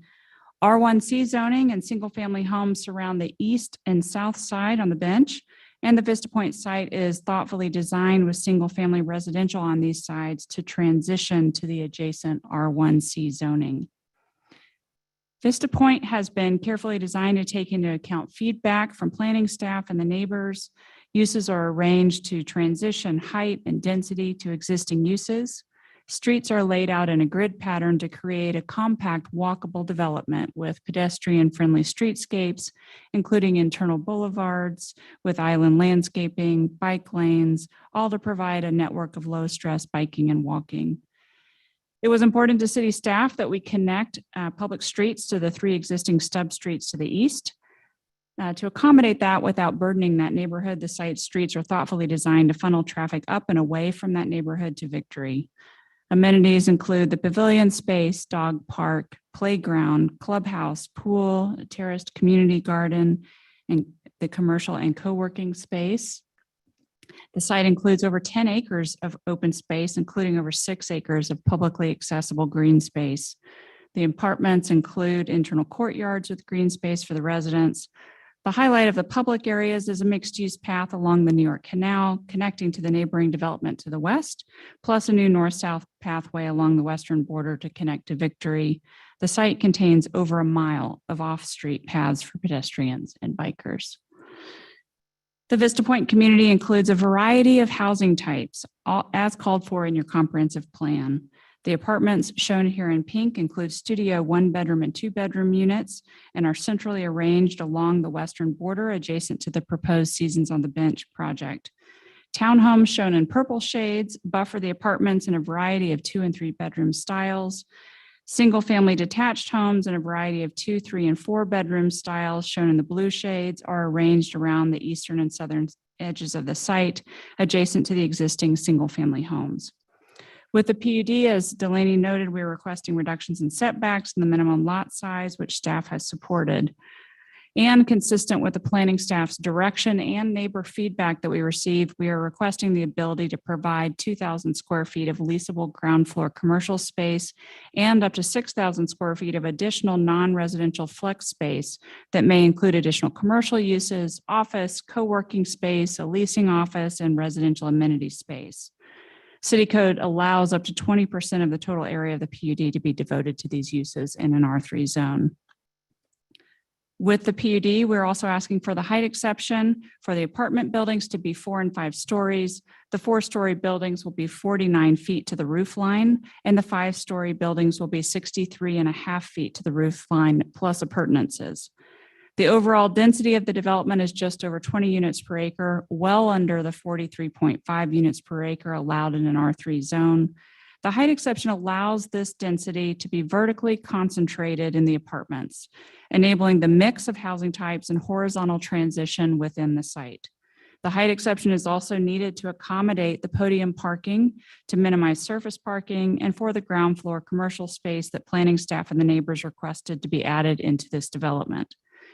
If the height exception is granted, the developer has offered 25 affordable housing units at 100% AMI. Neighbors along the Sunrise Rim neighborhood to the south have raised concerns about this height. In response, during neighborhood meetings, the apartments were pulled further into the site with significant setbacks. The closest 4-story building is 574 feet away, and the closest 5-story building is 652 feet away. The Sunrise Rim neighbors are not only set back hundreds of feet, they're also elevated above the site with their lowest yard elevation at 47 feet higher than our base and ranging up from there. Using a drone at a conservative 50-foot elevation, the applicant conducted a view study to demonstrate the view impacts of the requested height exception from 3 different points along the rim toward the angle of the foothills. Here's the view from point A. The apartments are shown in massing form, a view that would be further softened by the plans surrounding lower profile buildings and significant green space and landscaping improvements. Here is the view from point B. Here, especially along the south side, the green space and landscaping improvements along the canal will soften this appearance. And here is the view from point C. In all of these perspectives, the impact in the foreground is minimal and the foothills views remain. A traffic study was completed for this project and was reviewed and agreed to by ACHD. The study included the proposed Seasons on the Bench project to the west, as well as the Vista apartments at Vista and Canal Street, a block north on Vista. The study found that in 2025, all road sections studied will be operating at acceptable levels, except for a segment of Victory between the western boundary and Canal Street, which was 19 vehicles over the planning thresholds in the PM peak hour.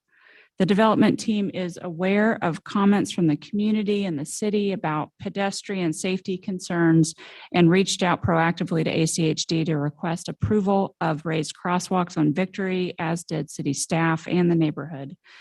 ACHD's report does approve and require these crosswalks, along with other pedestrian improvements that the developer is agreeable to, including contributions to road trust for future speed bumps on Columbus and Canal Streets, and a new flashing beacon at Federal and Malad. The development will also extend the storage capacity on Canal for left turns onto Vista with restriping.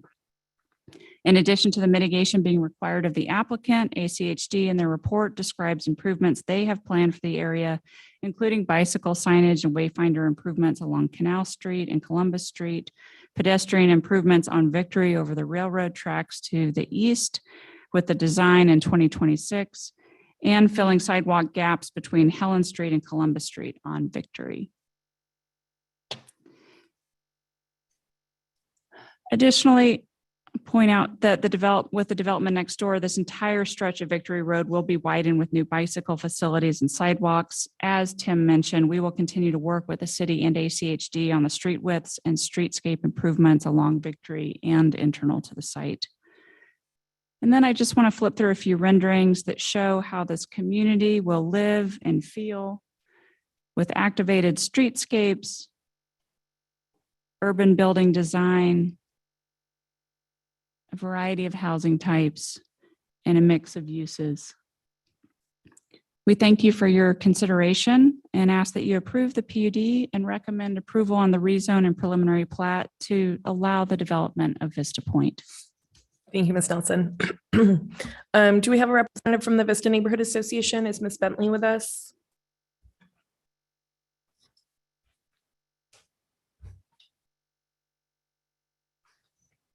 Commissioners, my name is Dave Kangas and I reside at 1715 West Canal Street, and I'm speaking to you on behalf of the Vista Neighborhood Association.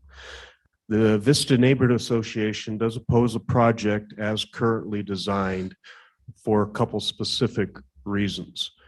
Overall, it hasn't been about the development, it's been about the impact. We have really appreciated the effort that the developer has gone to meet with us because we've had 4 different neighborhood meetings. We've seen different schematics, different designs, and overall the design is really unique. It is a good design. But when we're talking about 892 units, 356 units, which come to 1,300 and some odd units and 2,900 people moving into the area, that is just a huge impact. And our big concerns were the impact and traffic. You know, traffic study was going to increase from 2,700 daily trips to over 10,000. The accident record was showing, I believe it was 33 accidents in the 5-year study with 16 injuries, with a 4-fold increase in traffic.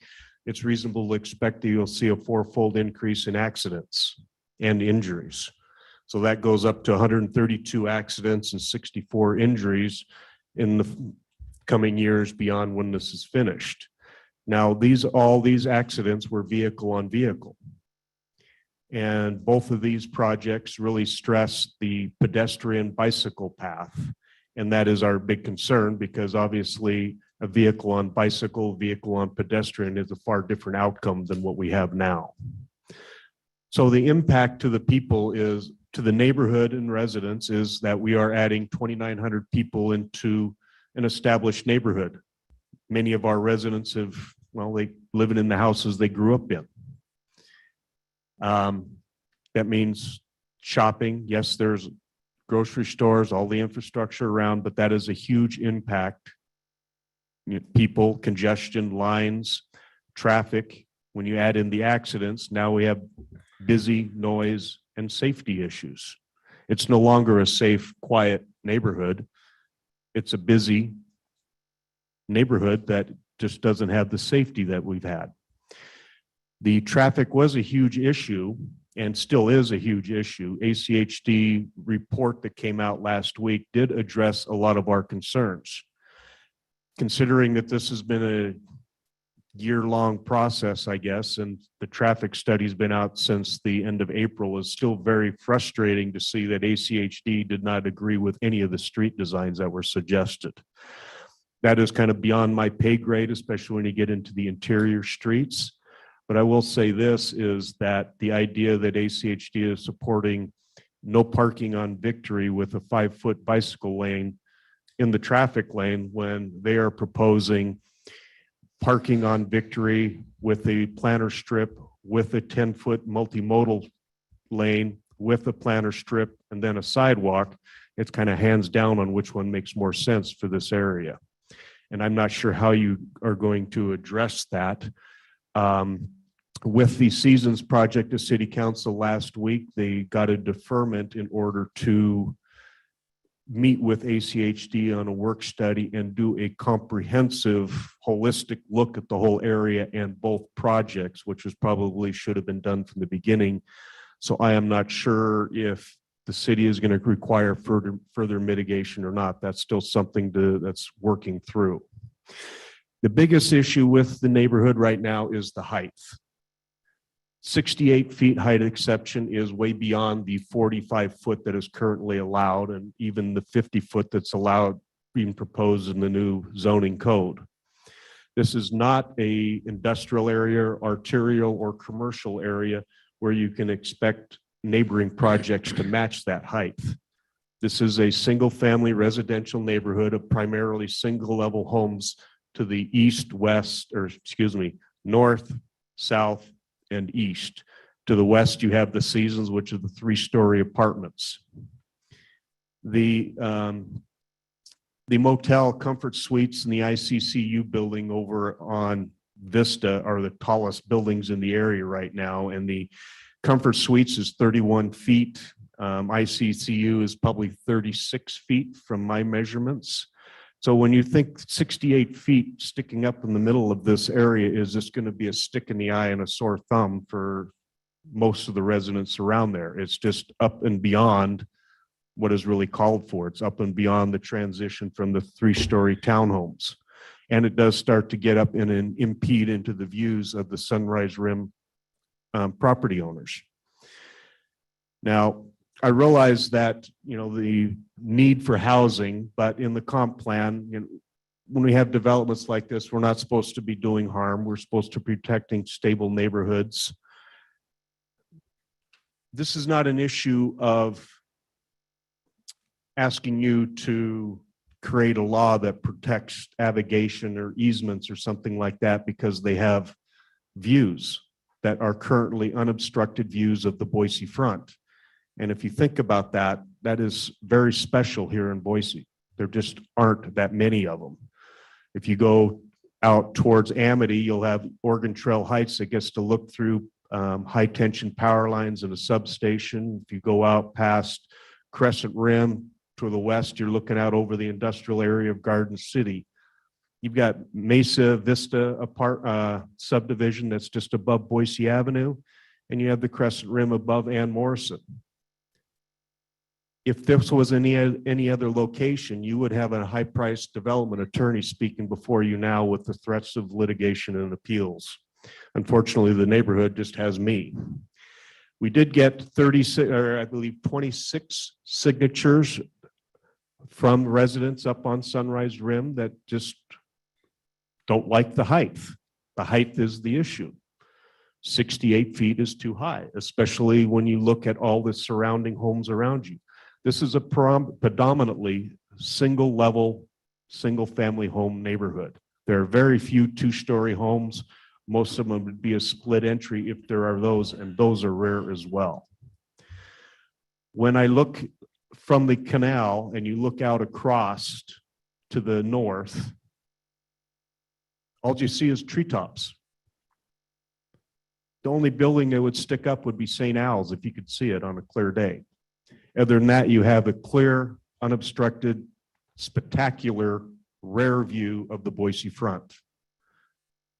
And as we grow and add more people, we have to remember what makes Boise special. It is unique places like this, unique scenes that deserve some kind of protection or trying not to ruin them. I can only reference, and I reference back to the 70s when Boise had to grow, and the only way to save Boise was to destroy Boise.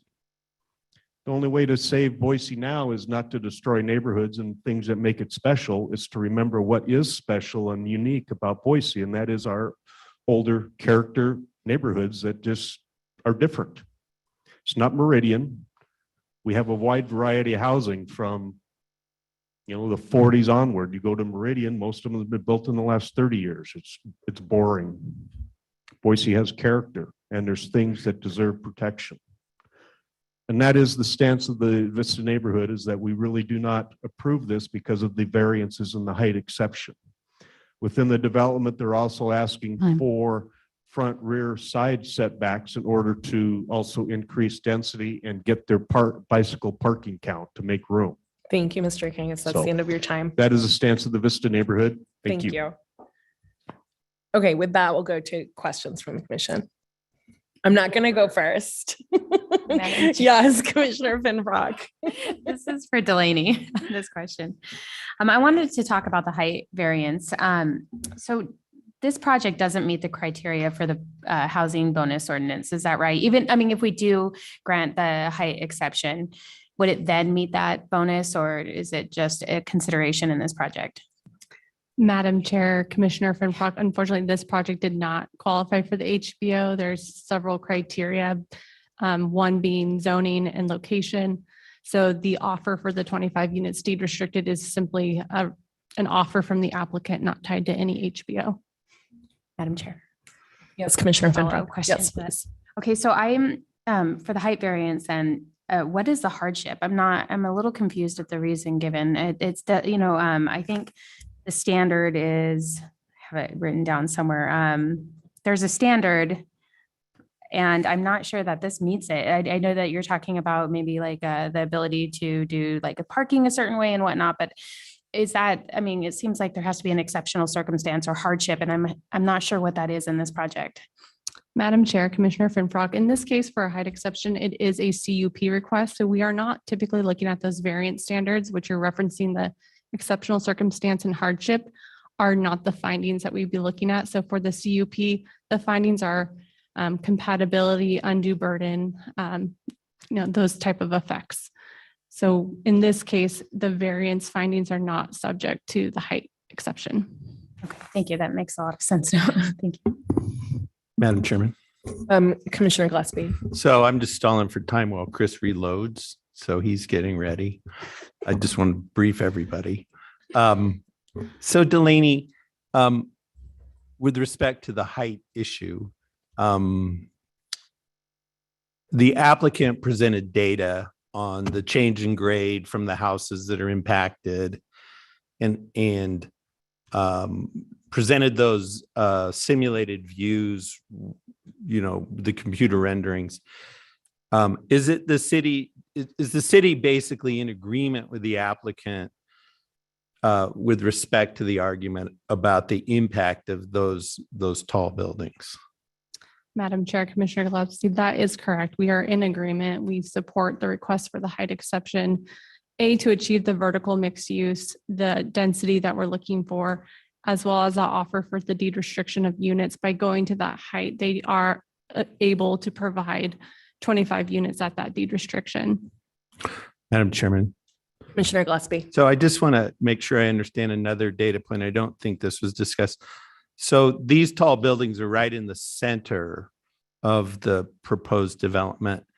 How far is it from the closest point of one of those tall buildings to the nearest single family? And is the nearest one on the rim, which are a minimum of 47 feet above, or the closest single family homes, those ones on the other side of Victory, which don't have the benefit of the grade change? Do we have a rough idea how far that is? Madam Chair, Commissioners, I don't have exact numbers, but I think from the display that You guys know? Deborah had. Wait. Yeah, so I believe from the rim, we're looking at over 500 feet to the properties across Victory. I can estimate it's a couple hundred feet. I would say pretty similar to the rim without having those numbers directly in front of me, but I would say it's similar. Madam Chairman. Commissioner I was wondering if the applicant has a point of view on those distances. Madam Chair, Commissioner Gillespie, our engineering team is measuring as we speak, so I can give you a more precise answer shortly. I think as Delaney said, the buildings are centrally located. They may be slightly closer to the north side as I'm looking at it, closer to Victory.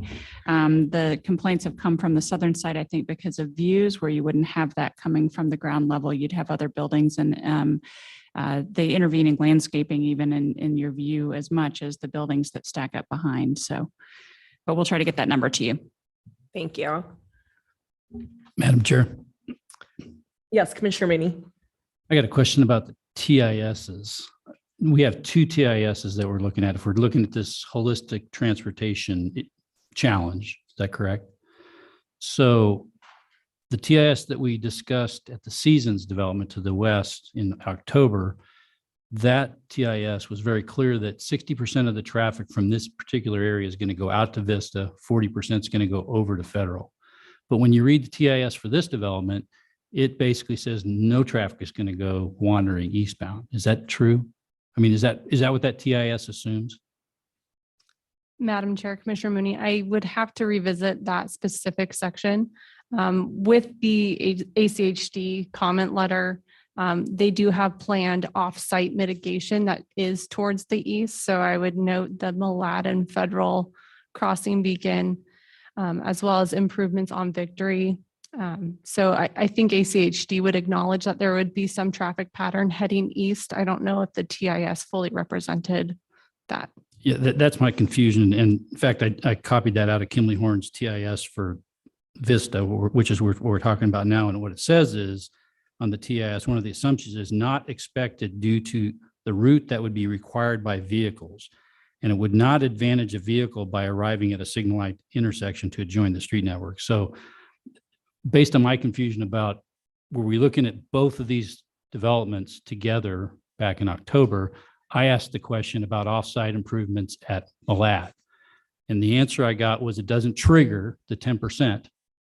And then my subsequent question was, why aren't we looking at offsite requirement for a pedestrian hybrid beacon or an RRFB at there? So my question boils down to is, why are we requiring it now when the applicant said back in November, it's not required and we're not going to do it? Yeah, Madam Chair, Commissioner Mooney, I would note that this project is significantly greater in the number of units and density than the Seasons on the Bench. So while the TIS does consider both projects as far as the overall traffic impact, when we're looking at this project in front of us today, 892 units versus 358, that impact of the traffic is going to be significantly more and generated and contributed by the Vista Point. Therefore, I think ACHD, went to that TIS looking at what are the offsite mitigations. So in this case, I think the offsite was warranted based on ACHD's analysis of the TIS. Okay, I'm still confused about that because the TIS, both TISs have differing perspectives of what happens offsite. And I don't think it's clear. And I was a little frustrated that when I asked about that condition in October, it was no, but it's okay now. And it's the same number in this TIS. Ms. Nelson, did you have something to add to that? Madam question? Chair, Chair, thank you. Commissioner Mooney, maybe I can address a couple of your comments. Just looking at the TIS, I'm seeing 40% going to the east in the figure 7 for the project trip distribution. So I think that is consistent with what you'd seen before. Looks like 30% would head left on Federal Way and 10% would head right on Federal Way. So I think that's consistent with the other project report. As far as the percentage of trips at those intersections for the Victory Federal Way, this project is 7% of those trips. Previously, the neighboring development was around 1% of those trips. On the Malad and Federal Way, this development was about 8%. And so as Delaney mentioned, it's larger, but it's still below that 10% threshold. As to why ACHD required the flashing beacon now and didn't before, it's not clear. Maybe it's because the neighborhood continued to raise their concerns. Maybe it's because of the larger size, but they just hadn't required it before and now they are. Madam Chair, I hope that helps. Commissioner Mooney. Yeah, follow up for applicant then. So this Vista Point, 892 units, 8%. So I'm just sticking with the Malad intersection, Mhm. 8% right turn. And that's a similar number to in October with Seasons. It wasn't 1%. It was At the Malad, you're right. It's larger at the Malad. right. So my Mhm. point is that that was 300 and some units. Now we've got 3 times as many units or vehicles at that intersection, and it's the same-ish percentage. So I'm not trusting that either TIS is what I'm getting at.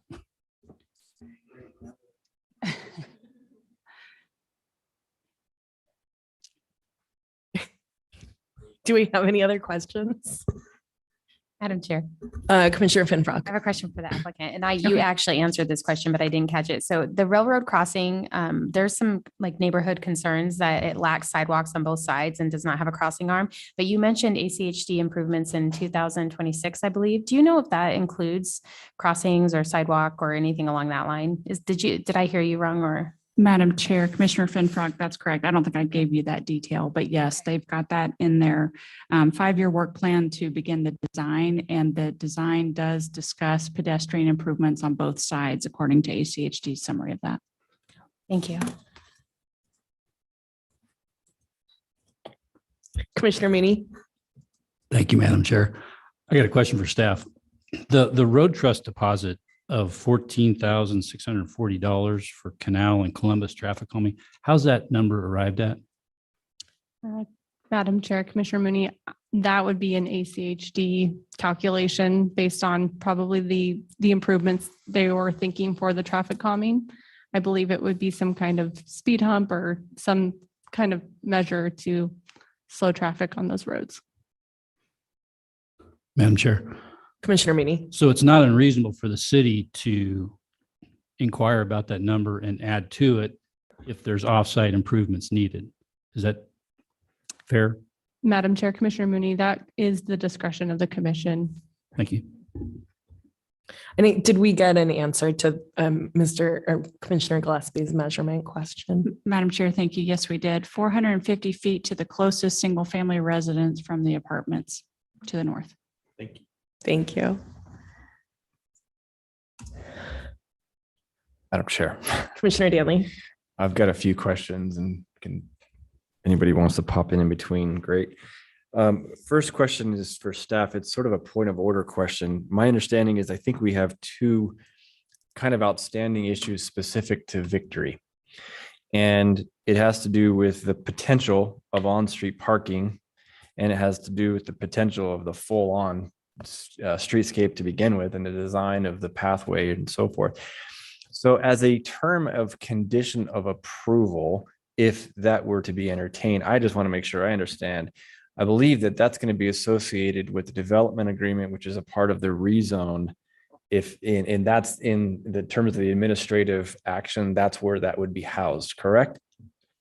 Madam Chair, Commissioner Danley, that is correct. We would tie any additional conditions. It could be tied to the rezone or development agreement. Because we're being asked to do 3 different things here. I just want to make sure we nail that part of it. Okay. Question number 2, if I may. Have we heard anything from the school district? Madam Chair, Commissioner Danley, we have not received any public agency comment from the school district. Okay. Next question. I don't recall, correct me if I'm wrong, from the applicant side or staff, of there being any commercial retail space, flex space in the Seasons. We do have 2,000 square feet dedicated now with 6,000 of flex space. So a 2-part question, make sure I'm clear. Is that assumption correct? I don't recall there being anything in the Seasons. And my follow-up, with this being, I'm going to go with about 3,000 people, residents at 2.5 people per structure for both applications here. Do we feel that 2,000, I'm going to go with that because the other one's not guaranteed, of square foot of commercial retail is adequate for 3,000 potential clients, right? Customers. We feel good about that number. Madam Chair, Commissioner Danley, first part of your question, for Seasons on the Bench, this request for some kind of commercial neighborhood amenity was made. They achieved that through a food truck park, which was situated on the pathway. So a little bit smaller scale, not much of a permanent, but it did fulfill the request to have a neighborhood commercial type amenity. In regards to the amount of square footage being requested, there is a balancing act. So there's only about 20% through the PUD process that we can allow a change in use. So we're looking at majority of the site being a multifamily residential product with the square footage proposed in total 8,000, 2,000, guaranteed, with the other 6,000 as flex. We felt it was a needed amenity. Could it be more? Possibly. But there are some limitations within the PUD itself that would limit that. So overall, with the additional amenities provided on site, staff felt comfortable that this provided at least some kind of internal dedicated commercial space to serve those residents. Okay. If I may, Madam Chair, one. Yes, Commissioner Danley. This is a pretty specific question with respect to the bicycle infrastructure. So I don't know if we have a more detailed schematic that we can pull up. And I guess it's a question of probably more of the applicant than it is of staff, or maybe that's perfect right there, that one with the purple. What I'm noting is that, I think to the applicant's credit, there's a tremendous amount of pathway all around throughout. But then there's this one section, the purple section, that's on-street bike lanes. And there's a transition from one side of the street to the other as you're coming in and out of one of the principal access points. So my question is, why not just make that pathway all the way through? Why have any bike lanes at all and just make it dedicated pathway? I mean, you're going to have families in there with kids and so forth. Why put them in mixed traffic, basically?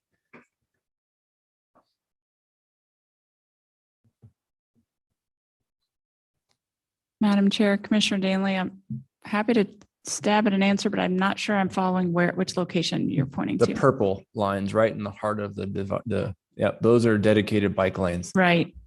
Okay. And then your concern is with It's the lack surrounded of by bike red, lanes. and the red is off-street pathways. So we have pathways that are not accessible or transversable by vehicles. All of a sudden we transition to bike lanes, which is nothing but a paint job, right? And then we're asking people specifically at that northern section to go from the right-hand side across the intersection to access a path. So my question is, why not just make that pathway all the way through and just forego bike lanes altogether?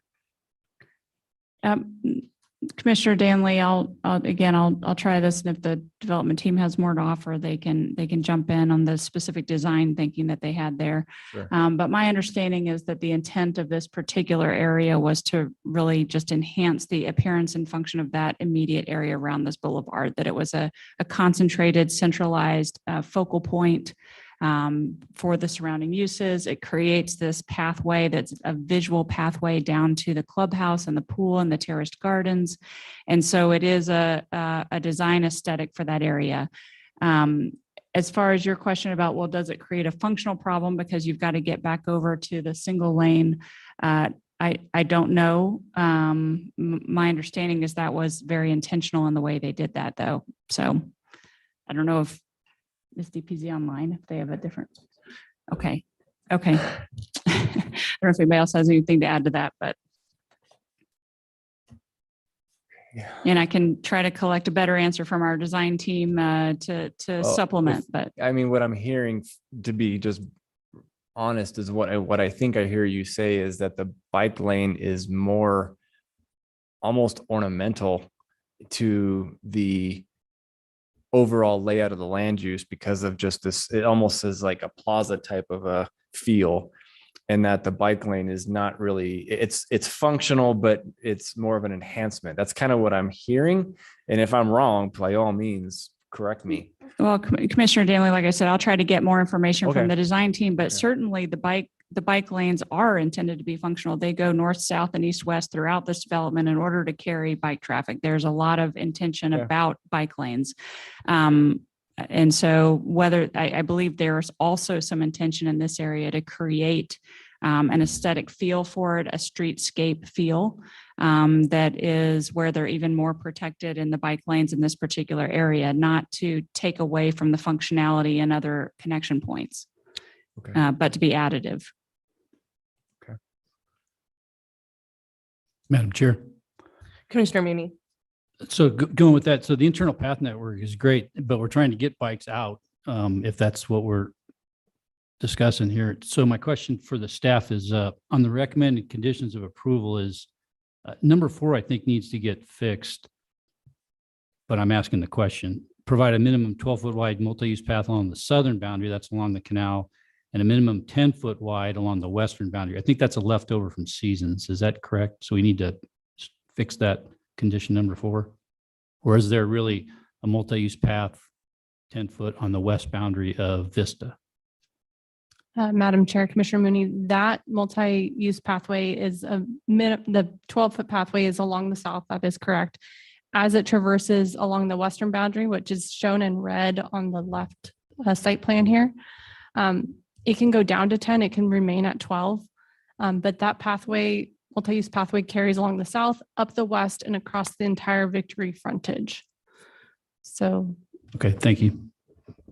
Commissioner Danley, did you want to have a question? And I think this is a question probably more of staff, but if the city wins out on this Victory pathway section for the length of both properties, a question that I would have is what happens to the bookends? What are the transitions? Because it's especially on the east side, it immediately transitions to the built neighborhood that's already there. And I don't know off the top of my head, but I don't remember if there's on-street parking, it's front on housing. So to go from a pathway to then all of a sudden no pathway, presumably, I don't know if there's bike lanes are in there, but that's that detail. What of that? Yeah, Madam Chair, Commissioner Danley, you're correct. It essentially has to dead end at their frontage. So we would work with ACHD on the appropriate transition. Ultimately, Victory Road is identified in the master's bikeway plan for ACHD. So the intent is in a future, connected, there would be some connectivity through these 2 projects, as well as future plans with ACHD. So I would just reiterate that we would continue to work with ACHD on the most appropriate frontage on Victory that addresses bike, peds, and vehicles. Great, thank you.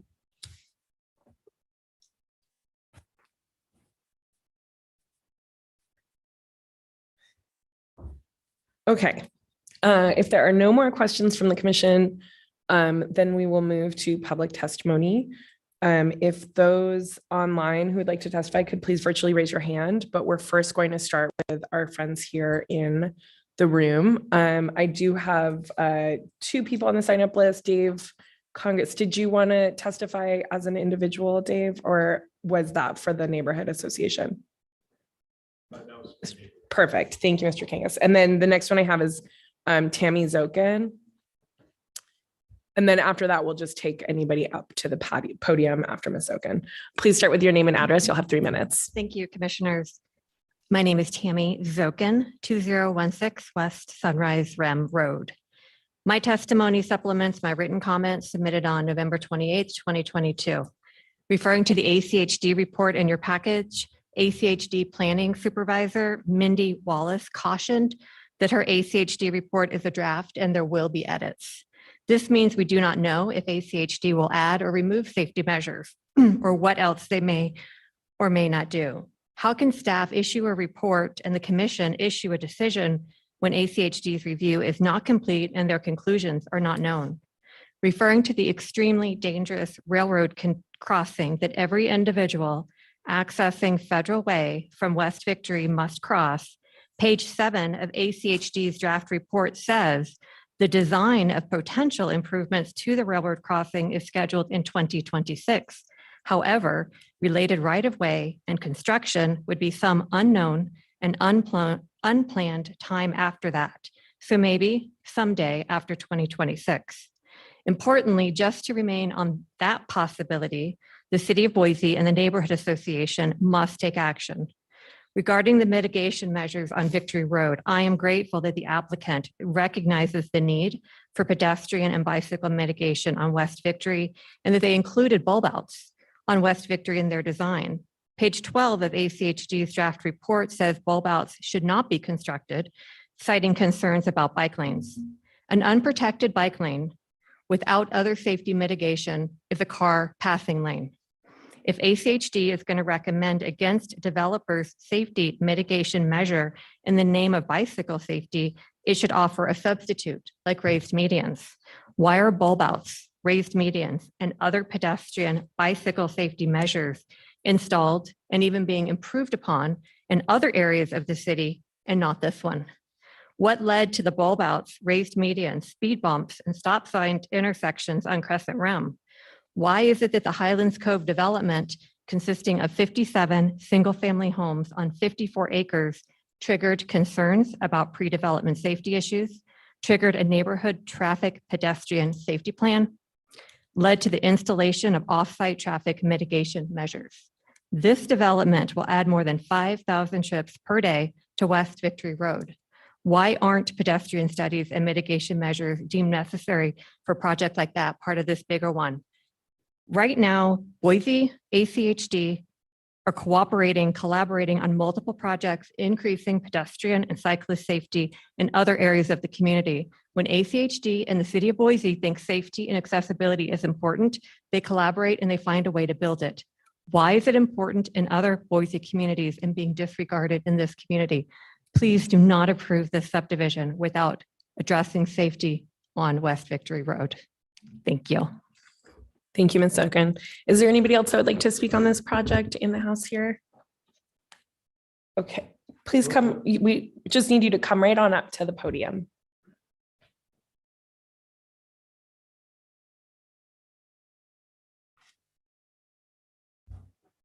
Please start with your name and address and you'll have 3 minutes. Yes, my name is Ron Ferguson. I'm at 1924 West Sunrise Rim. And I'm here just I want to agree with everything that Dave said about the where Vista Neighborhood Association stands. I'd like to throw that in. If I don't say something, I don't get a chance later, but and you'll have to excuse the lack of eloquence. Anyway, this has happened again. I stood up here, well, at another meeting back when it was at 45 feet and they wanted an extension. And then they were getting the extension at that time, asking for it. And I stood up and said, where's this going to end? Now, I don't know where we're at right now, but we're up to 68. And after all of this is over, I don't know if we're going to try for another 12 feet or not for another story. That's a question that was in my mind. I do know that, or at least I feel that the height is aesthetically just, it's tough enough for having everything taken away from us as far as view goes, but I think that's going to make it a little bit worse. And as for view, I guess I've been lucky for 47 years to have a pretty good view, and it's all going to go away. Another concern that I have is, and I don't know if anybody else, the Sunrise Rim, but I'm being pretty heavily taxed for that view, and that view is going to go away. And that's a concern of mine. Other than the fact that we're losing, when I say we, that's the people in Sunrise Rim, we will no longer be able to see the deer, the coyotes, the ducks, the geese, and there's numerous other animals, foxes, and that's all going to go away because and all the predators like the hawks and the eagles and other birds will, we won't get that. But like I say, I guess the long and the short of it is I'm opposed to the increase. I know that I can't stop progress. It's going to happen, but I just don't think it's going to look worse at 68 than it will at 50. That's all I got to say. Thanks. Thank you, Mr. Ferguson. Okay, last call for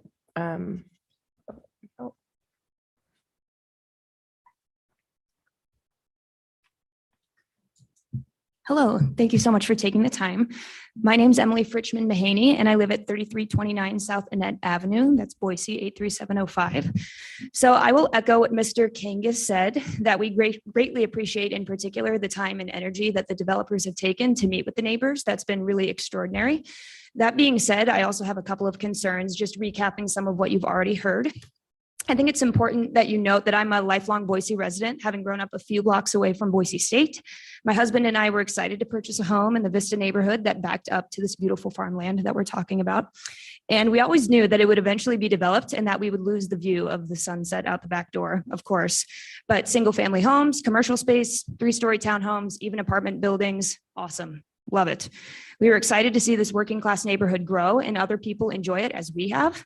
That being said, as a South Boise native, I can see a few parallels between what has happened in that neighborhood and what we now see happening in this one. In addition to the concerns expressed by Mr. Kangas regarding foot and vehicle traffic, I would also argue that part of continuing to make Boise great for everyone, of course, both new and old folks, means preserving and enhancing existing neighborhoods in the appropriate way. Therefore, new developments should be compatible with the character of that existing neighborhood. The large apartment complex, whose height far exceeds the initial 45 feet proposed by the developer, and the extensive additional commercial space is certainly not compatible with the character of the single-family, blue-collar neighborhood with lots of small children, animals, families, seniors, the bike lanes to nowhere, the clear problems with traffic and pedestrian flow, unsafe bike lanes, you've heard it all already, and exceedingly high apartment complexes. It's clear that this product is not conducive with Boise's values of safety, nor compatible with the neighborhood as a whole. Please consider evaluating safety concerns, consider the impact this project will have on the surrounding community, and think about the impact that this particular project will have on the neighborhood and what can be changed appropriately. Thank you. Thank you, Ms. Richmond Mahoney. Okay, great. So now we'll move to our online testimony. I see a few hands up. Let's start with those who are already switched over. Let's start with Esther Seha, and then we'll go to Mr. Spouts, and then we'll try Kathleen again. Esther, go ahead and Can you hear me? Yes, we can. Thank you. Great. My name is Esther Seha, and I reside at 3901 North Cambria Way, Boise. I lived on Canal on the west side of Vista for some years in college and ran down Victory. So I'm very familiar with this area. I support the diverse housing proposal. I applaud the developers' efforts in voluntarily proposing 25 affordable housing units with deed restrictions. I would encourage the developer to consider that AMI at 80 to 100 and not just 100 AMI. And then I do have some concerns with the apartment height. And I know the city in the past, while in a different location, has worked with developers on building heights. I wonder if there is a way to reduce that building height. So it's, to reduce it, but still be able to accomplish the number of apartment units. And then I guess one last item, people are talking about the apartment complex or proposal development to the west of this. And I'm just, I know we don't look at cumulative impacts, but in this case, ACHD and the city really should be looking at cumulative impacts, specifically traffic impacts and impacts to pedestrians and bike access. And that's it. Thank you. Thank you, Ms. Seha. Mr. Spouts, please go ahead with your Thank you. Patrick Spouts. I live at 753 West Sandstone Court, Boise 83702. I'm glad to be able to support this project, but I do have some meaningful reservations. In short, I would have liked to see the property have more apartments, more height, more townhomes, and fewer single-family homes. A quick aside on the views, I'm disappointed with the changes that were made to move it further away from the canal, especially if that were to cause it to have units lost. The implication and notion that people have an implied exclusionary right to a view shed from their property to the horizon has no strong legal basis and serves to deny some housing opportunities. And in this case, even though the impact of views is minimal, there's still opposition due to this respect. I feel the need to point out that this project also is going to create views as well as potentially influence existing views. New people that live in the apartment buildings will have a fantastic view of the foothills, and I think that should count too. I will also add that additionally supporting the height piece, that the applicant and the earlier testimony suggests that that's a key part of what allows us to get 25 more affordable units existing in this property. And I'm excited for the potential benefits that all of those households will receive. I also want to comment on the single family home transition zones near the edges of the lot. Allowing these for townhomes instead would allow more residents to enjoy this fantastic development while still being a transition zone. And so rather than making the inside border of an R3 zone effectively an R1C, let it be still a compatible but slightly higher density and zone. This is a great opportunity. The project is wonderful. I just wish we could have ended up with something closer to the 40 units per acre that R3 might conceivably allow, and allow as many people as possible to enjoy it. Thank you. Thank you, Patrick. We'll try Kathleen again. Actually, her hand isn't up this time, so maybe she's just still logged on, but not there. Oh, Kathleen's hand went up. Kathleen, can you unmute? Otherwise, Crystal did pop the phone number. We're still not hearing you, Kathleen. Crystal popped the phone number into the chat. So please maybe try calling in on a mobile device and we'll see if we can get you connected. We're still not hearing you. Okay, so then I'm going to move on to the next hand is Ms. Tolley, Natasha Tolley, and then Lisa Baker. So Ms. Tolley, please go ahead and unmute. You'll have 3 minutes. Please start with your name and address. All right, my name is Natasha Tolley and I reside at 2750 West Palouse Street. I have a couple issues that I would like to address. The first one really is that height variance that's being requested. 23 feet is extensive for a height variance. There's really no legal reason why they would need it or undue hardship in that amount of space. They could increase the height on other units that are much lower and still maintain the same density. Additionally, when we're talking about 100% AMI for low-income housing as a gift that they're giving, 100% AMI isn't low-income housing. That is just something that developers putting in as a good faith act and shouldn't be considered. And lastly, it is really that traffic impact.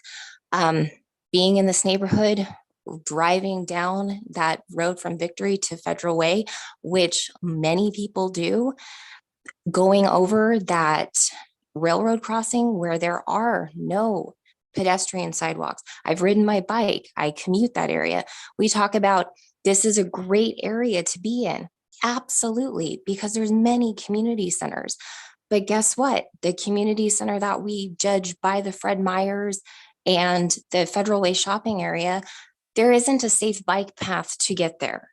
And with the increase of 1,400 units with both places, we need that infrastructure first before we go forward with this development.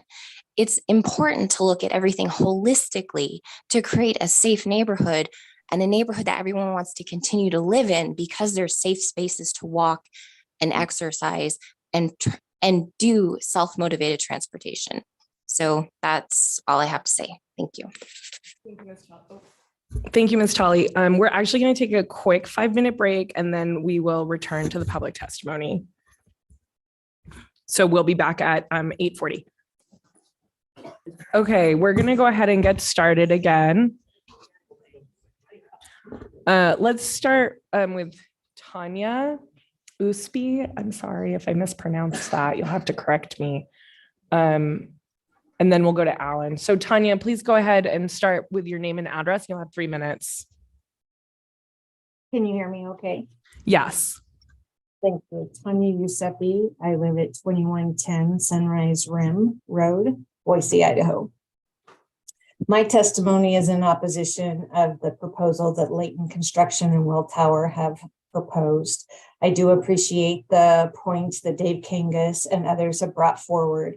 I also appreciate Layton and Welltower neighborhood meetings. However, from the beginning of this process, through 4 neighborhood meetings, Layton has been aware of the neighborhood concerns about the height of the apartments, traffic, railroad crossing, and safety concerns. The initial proposals and promises that were that the height would be held at 45 feet maximum allowed in R3. Subsequent proposals have brought increased height to the podium apartments, despite how the neighborhood expressed concerns. Several suggestions from the neighborhood meetings recommended underground parking instead of first floor parking, and moving the mechanicals from the top of the podium apartments to the ground to keep the height down to 45 under the R3 requirement. The proposed 68 height is unacceptable and never discussed with residents, nor was a rendering provided as others had been. There is no hardship. The lot is 33 acres, relatively flat, although it does slope higher to the east side of the lot. The developers have had every opportunity to go underground with their parking and move the mechanicals from the top to the ground, avoiding the need for a variance or height exception. As stated earlier in previous testimony, they have over 10 acres in which to place them on the ground. Blueprint Boise states that the development cannot cause harm to surrounding homeowners and neighborhood. The height exception to 68 feet would certainly block the pristine views of the Boise front for homeowners paying view taxes on Sunrise Rim. These views are rare and they can only happen along rim lots. Boise Blueprint also mentions predictability, how our development like this predictable when numerous exceptions, variances, and waivers are suggested, even promoted by the city of Boise to meet their goals, yet ignored the concerns, values, and quality of life for current residents. The suggestion of on-street parking on Victory with its impending development congestion does not sound like a solution that will fit the neighborhood with the limited access to main roads. Lastly, transit is limited due to the hours of operation for residents to get back and forth to work or other activities beyond core duty hours during daylight from 6 to 6 roughly. And that concludes my testimony. Thank you for your time. Thank you, Tanya. Next, we'll hear from Alan and then Lisa Baker. Alan, please go ahead and unmute. Start with your name and address. You'll have 3 minutes. Okay, my name is Alan Sealiff. I'm at 1500 Sunrise Rim. I know that the city has worked with other developments on view lots. One of those lots is almost to completion. It's on Protest and Boise Avenue. They worked so good with the neighborhoods that had the views that they did do underground parking. They did reduce the height, and they went as far to not restrict the views as they had a green roof and removed the air conditioning units from the top of the building.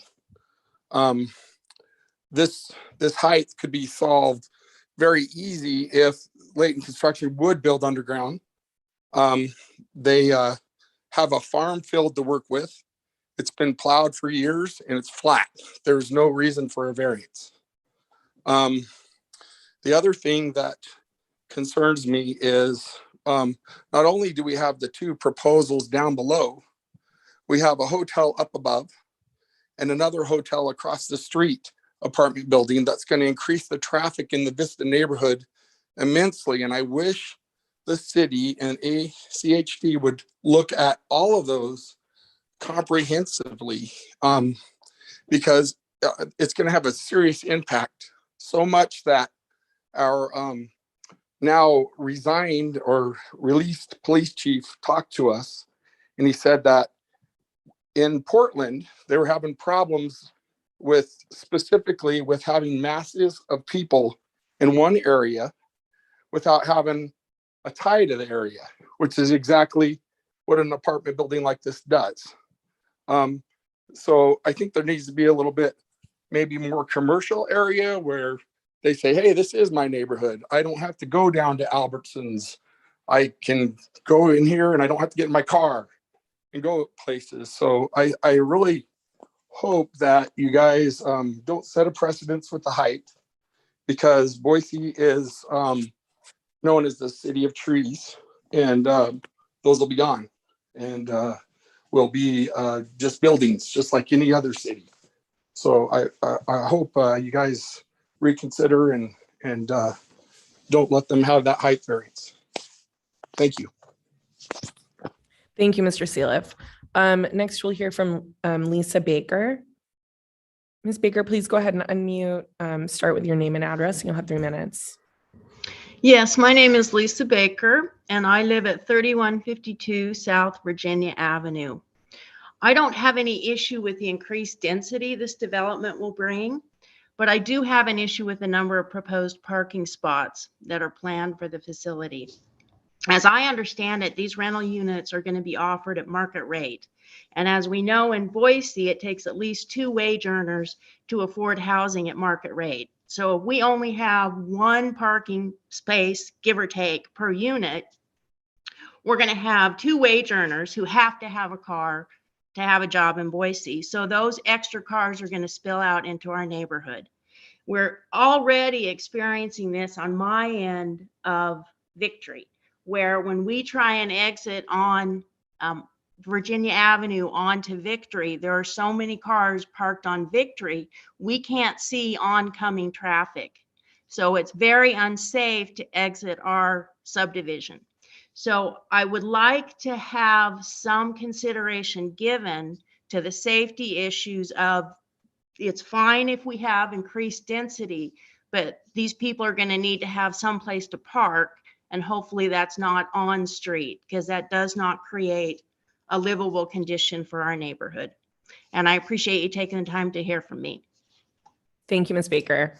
Next, we'll hear from Julie Holvey, and then Mia Russell looks to be our last person. But if there's anybody else, please be sure to virtually raise your hand. So Ms. Holvey, please go ahead and start with your name and address. You'll have 3 minutes.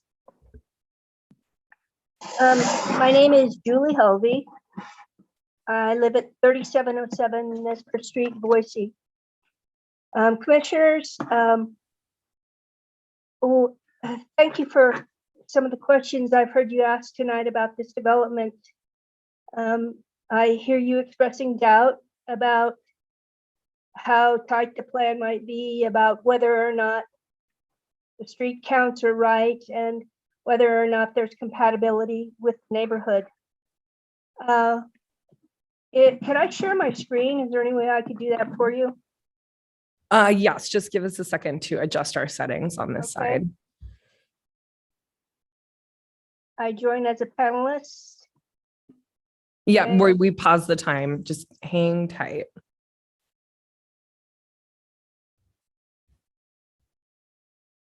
Okay, Ms. Holvey, you should be able to now share your screen.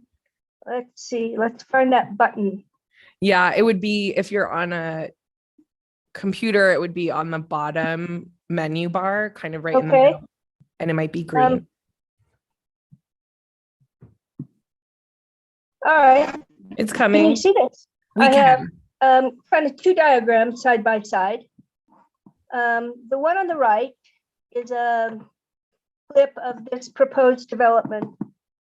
And it's placed in the middle of the north end. And they were taken from the same height perspectives and everything. And you can see how much more dense this project is than some of our well-established. It's shocking to see what they're trying to fit in there. On the left side, I've taken a clip of the north end and I've pasted it in to this Victory Road parcel. If you were listening, I'm sure you were, north of Victory is all R1C, as is the east and as is the Sunrise Rim. And I think compatibility is one of the things that makes development work. perhaps 45 years from now, if it needed to be high density, that might be a time for somebody to buy some of these houses. But compatibility means height and density and type of use. And I feel like some things are being pushed for the developer's benefit that aren't taking the neighborhood into consideration. In the zoning code 1104, I have written down D3A. I don't hold me to that, but it's section 1104. You are able to waive a height limit by a conditional use permit. And I believe that's what you're doing here. Some people are objecting as a variance, but you've got a waiver. And why would you substitute your own judgment for the height limitation would be my question. And if I could ask you to address that, each of you or any of you, I think it has to be for the benefit of the developer. It's certainly raising a lot of ire amongst community members who have been here a long time who deserve some consideration. So part of the zoning, part 3, is to maintain the compatibility of surrounding zoning. And thank you very much. That concludes my comments. Thank you, Ms. Holvey. Okay, it looks like our last person to testify on this item is Ms. Russell. Mia, please go ahead and unmute. Start with your name and address, and you'll have 3 minutes. Hi, my name is Mia Russell. I reside at 3825 West Lemhi Street in Boise and in the Vista Neighborhood Association. I would like to echo the comments from my concerned neighbors that you have heard tonight. I would like to ask that the commission consider coordination between all of the projects in this area. So this project, the Seasons project directly adjacent, and the hotel project, since they will all drastically change our neighborhood, they should be considered in tandem, or not necessarily in tandem, but they should be considered together. I welcome change, but it really needs to be thoughtful when projects of these magnitude are entering our neighborhood. Infrastructure in the area is needed in order for development to happen, rather than after the fact that development has happened. The railroad crossing is not safe, and it has narrow travel lanes and steep drop-offs on both sides. And additionally, there is no way for a bicyclist to access the Federal Way bike lane, which is an awesome bike lane, but there's no crosswalks to get across Federal Way. And then the same with Vista Avenue. There are no bike lanes, and it's just not safe to bike on the road with it being so heavily trafficked by vehicles. And then lastly, this is a wide open and flat parcel. So why is the developer asking for a hardship? I believe that they should not be granted a variance with no documented hardship in place. Thank you for considering my thoughts. Thank you, Ms. Russell. Okay, last call. It does not look like we have anybody else left to testify, but just wanted to do one last call. Okay, seeing none, then we will close this portion of the hearing and invite the applicant back up for a rebuttal for 5 minutes.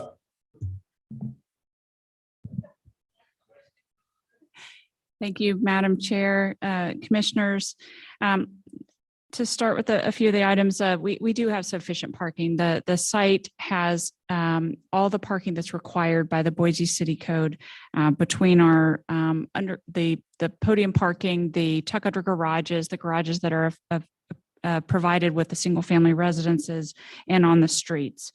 And the number of those exceeds at 369 provided to the 1,224 required. On the height issues, as was noted, this isn't a variance, and so it is a conditional use permit. So we're looking at compatibility and lack of adverse impacts. And so that's what we've tried to address. Certainly from a use standpoint, we're talking about a residential use, and so we're adjacent to residential uses. And that's what's at issue in this height. It is created by the commercial opportunity that's requested by staff and many of the neighbors that does add that commercial height to the first floor, which elevates it even a little further. But again, these are compatible uses with the neighboring properties. Only 30% of that top roof line is at the 63.5 feet to the roof. That's the rest of it is the fourth floor, which is only at 49 feet to the roof line, which is barely above the 45 feet allowed in the R3 zone. Keep in mind that this property is designated as mixed use in your comprehensive plan, which calls for a number of zones being compatible, including the RO zone that has a height of 65 feet, and other zones that could accommodate higher heights. Here, we've chosen to go with the R3 to focus on the residential, which is appropriate and needed here, appropriate in this location, but do ask for a small portion of the site to have that additional height allowed. It allows the site to create a smaller area of verticality, and it keeps us from spreading the same number of units. A lot of people said, just keep the number of units. We don't have a problem with the density, spread them out. But what happens then is you just get more uniform apartments spread out further. It decreases the housing variety that we've really tried to work hard to accomplish here, that's called for in your comprehensive plan and was supported by planning staff in this unique design. And so it's very intentional to try to do that. You could do it without that. You could spread them out, but you don't get this kind of unique development. And we did work hard to try to demonstrate to you and to the neighbors that while we're doing that, we're also compatible with those surrounding uses.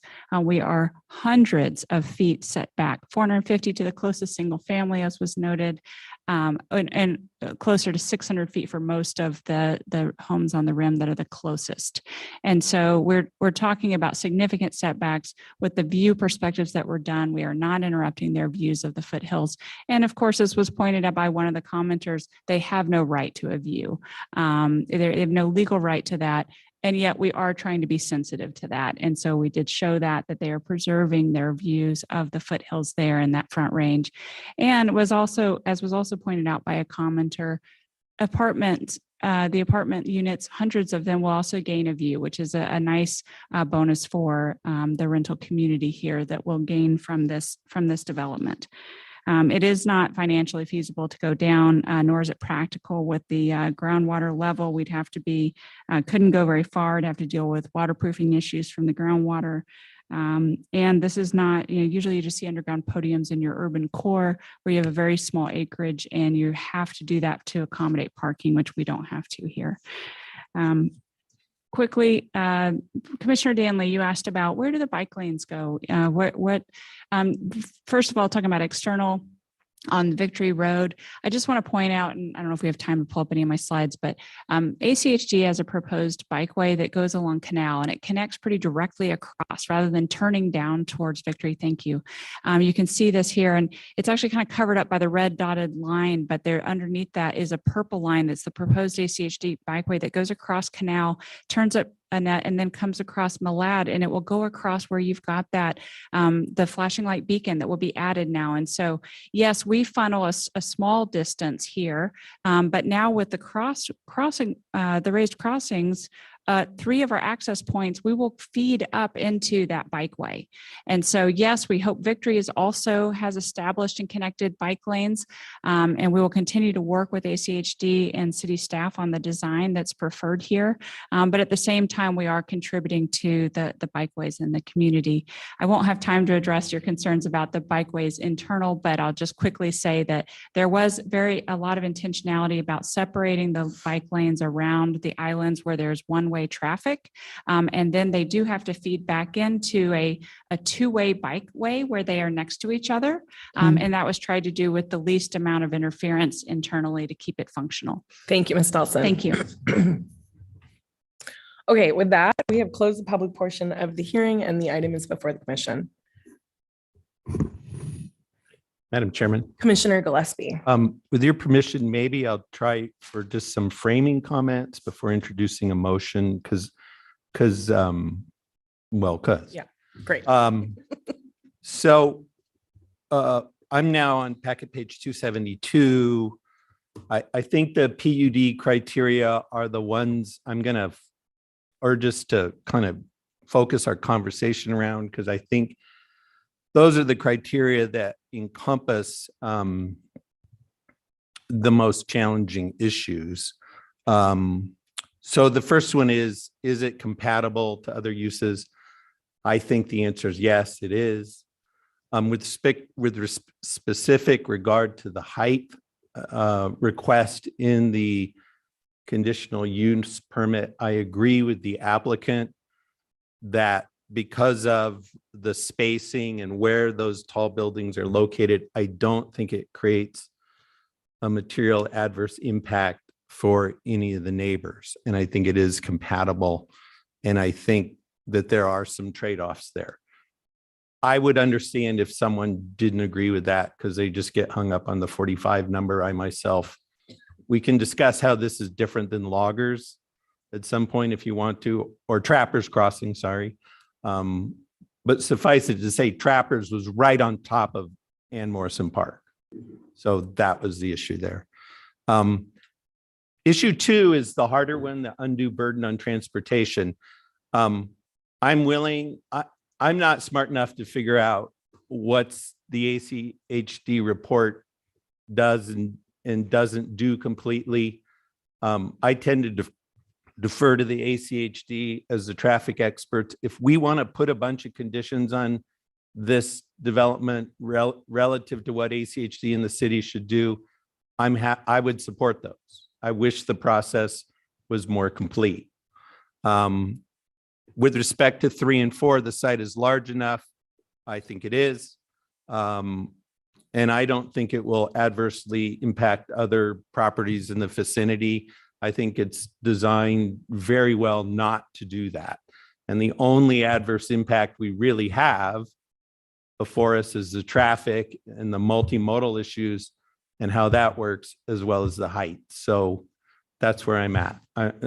But I would support the project as it is before us. And if folks want to add some multimodal transportation conditions, I'd be interested in hearing what those are. Madam Chair. Commissioner Finfrost. Just a quick comment. I kind of got hung up on the height too. I wanted it to be 45 feet. But then I think if you look at the project on whole, like the diversity in the housing and the way that there's the single family homes, really, they could go in there and throw 45 feet across the entire piece of property. And then what you would have is, like the applicant pointed out, you would have a bunch of apartment buildings. I think they've spent a lot of time designing this, and all they're asking for is a small, portion of this property internal to the whole project itself to be, 23 feet higher. And I think what you get out of that as a neighborhood is you get the diverse housing, you get the neighborhoods, the open areas. And I think it makes for a really great project. And I would live across from it. I mean, I think what would I want if I lived in this community? And I think it's going to be unique. And I think it's actually something that I would look forward to if it was moving across right from me. So I think that you have to look at, you're giving a little bit on the height, but you're also getting back a community with a lot of diverse housing and accessibility and everything that comes along with that. So I like you, I support the project, and I would leave it to ACHD to maybe determine what should, how this looks roadway and transportation wise. That is great discussion. Do we have a motion that anybody would like, or is there's more discussion? Madam being Chairman. had? Okay. I guess where I'm at is we have some guys here who on the commission who have a really good, this is their job. Yeah. So I guess I would ask those folks, where do you stand, and are there any conditions you would add? Or, for example, do you support a deferral until this sort of process that has been sort of informally brought up by the director is complete? I mean, I'm interested in what you guys think. Madam Chair. Commissioner Meany.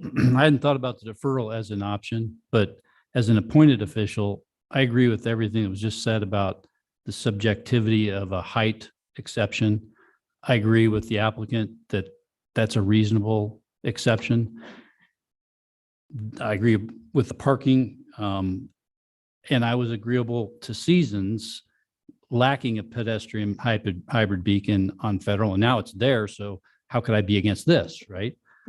So, but I also know the elected officials are the ones that are having problem with the holistic approach to this whole area, and 3,000 new residents and lack of coherence in these applications. And we're looking at them piecemeal, so to speak. So fundamentally, I guess I'm in support of it from a perspective as an appointed official. I'm following the code. There might be an undue burden on the transportation system, but that's hard for me to tell. As I noted in my questions, I have a hard time reading the TIS. And if someone could summarize both of those from two different applications, I'd be more agreeable to opposing it. Yeah, I think maybe just for a reminder, we are recommending body on both the CAR and the SUB, and final decision maker for the PUD. So I do see that there could be an opportunity, instead of a deferral, to voice our concerns and leave a recommendation for city council. And then they're going to have to go through the process before they get to, by the time they get to this one, they will have made decisions on some other projects. And so I think perhaps holistically it can come together, with us leaving our recommendation and our comments on the record. Commissioner Danley, or would you like to chime in before we? Madam Chair, I have a question. It's more of a point of order question, actually, because I want to make sure I'm clear, because for this obvious reasons.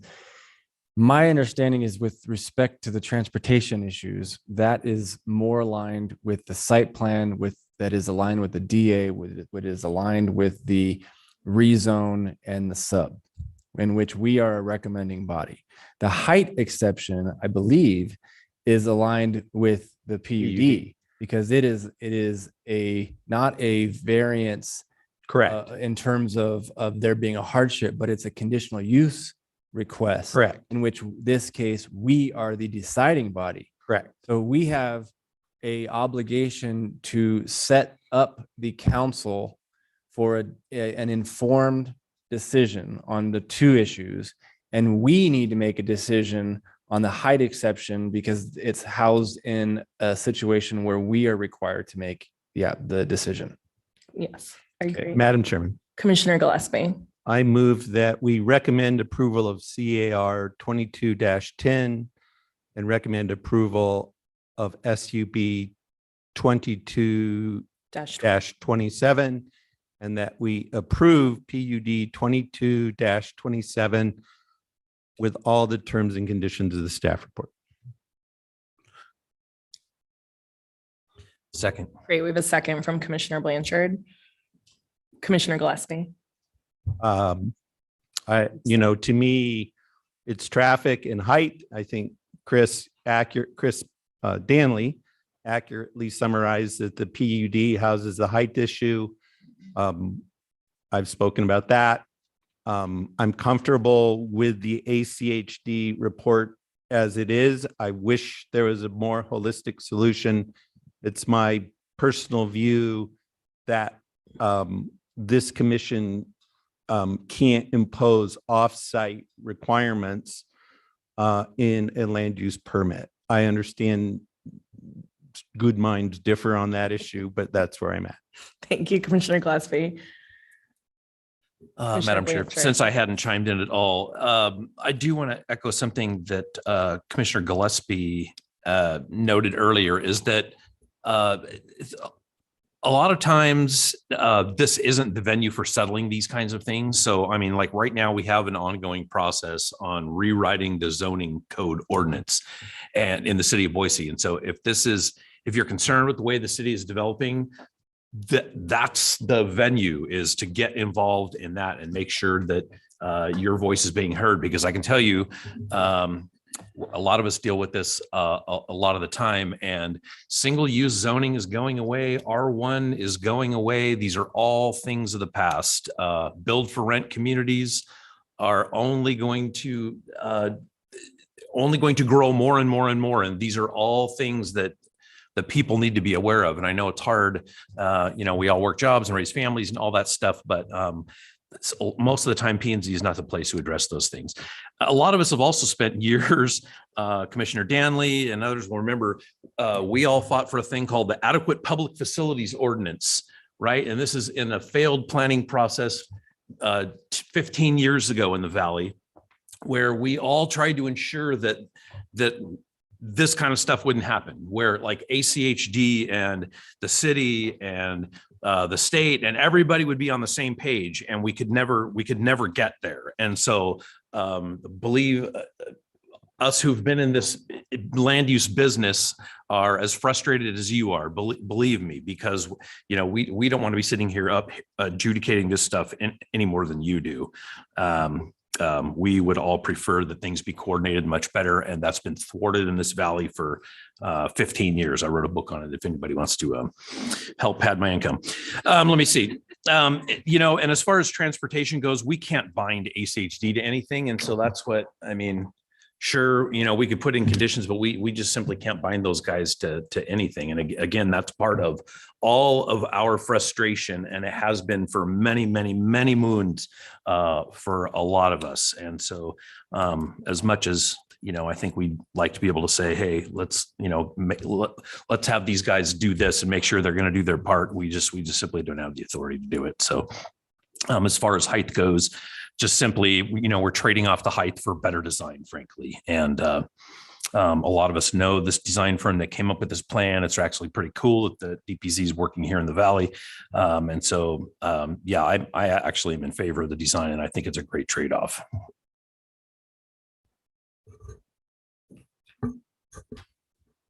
Any last comments from the commission before we go to vote? Madam Chair, Commissioner Danley. I would first want to speak of the PUD and come back to the rezone if I can. On the PUD specifically, the layout and the height exception.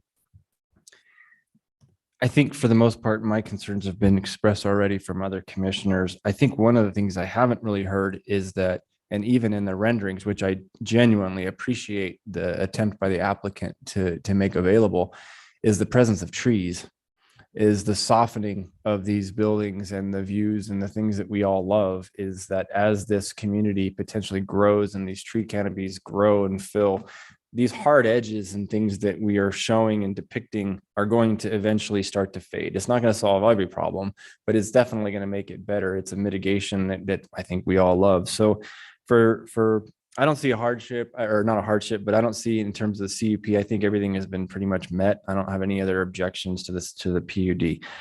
So I'll be supportive of that. On the sub, I actually think I need to try to thread a needle here and submit an amendment to the original motion, at least for discussion. The amendment is as follows: that in the terms and conditions in the staff report, that the pathway design proposed by the applicant move forward to council. My other term, or my other amendment, would be that, and this was a tricky one, forgive me if I get this wrong, that the Boise School District submit a letter to the city council determining the adequacy of existing capacity that would serve specifically these two applications. I'll leave it at that for any discussions. I don't mess it up anymore. Madam Chairman. Commissioner Gillespie. So as the motion maker, could you explain isn't the city council, didn't we just pass the applicant's proposed pathways? Wasn't that part of the motion? If I'm messing that up, then by all means correct me. But my interpretation, specifically as well as it comes from the ACHD report, was that the recommendation from the ACHD report is that the pathway not go forward on Victory because it doesn't fit their collector standard. They are asking it to go forward as a recommendation that it be a bike lane and a detached sidewalk. My recommendation is to go with the applicant's approach and what I believe our staff supported because of our master plan and every other objective that we have, and that move forward. So I recognize that's in the face in that instance of ACHD. Commissioner Gillespie. Madam Chairman. Yeah. So Mr. Danley, so is the right term the pedestrian pathway? Or like what's the right? It'd be a multi-use pathway. It's open to bicycling as well as, but specifically on the Victory frontage. So, Madam Chairman. Commissioner Gillespie. if the seconder agrees, I'd like to amend the main and no one objects. I'd like to amend the main motion to add a condition that the applicant's proposed multi-use pathway on Victory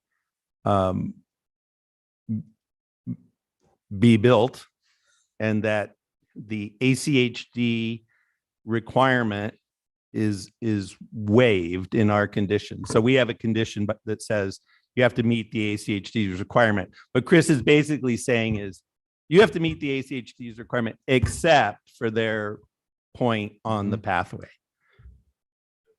So does the seconder, well, do you agree that we can? Yes.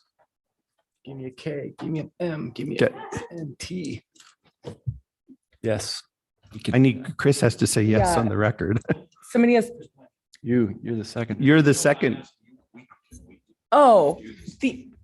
yes, we can amend the motion. Yes.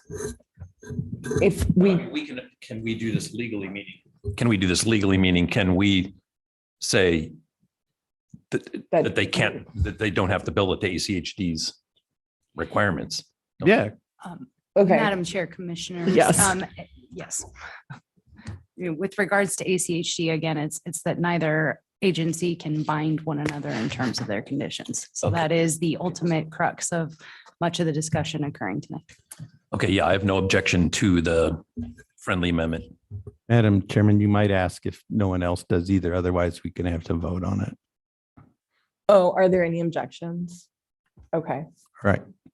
Okay, Yay. so the new motion on the table would be to recommend approval for CAR 22-10 and recommend approval of SUB 22-27 and approve PUD 22-27 with the added condition that The applicant's multi-use Pathway moves proposal for forward. Victory is the one we Yes. want. Disregard ACHD. okay, That's the condition.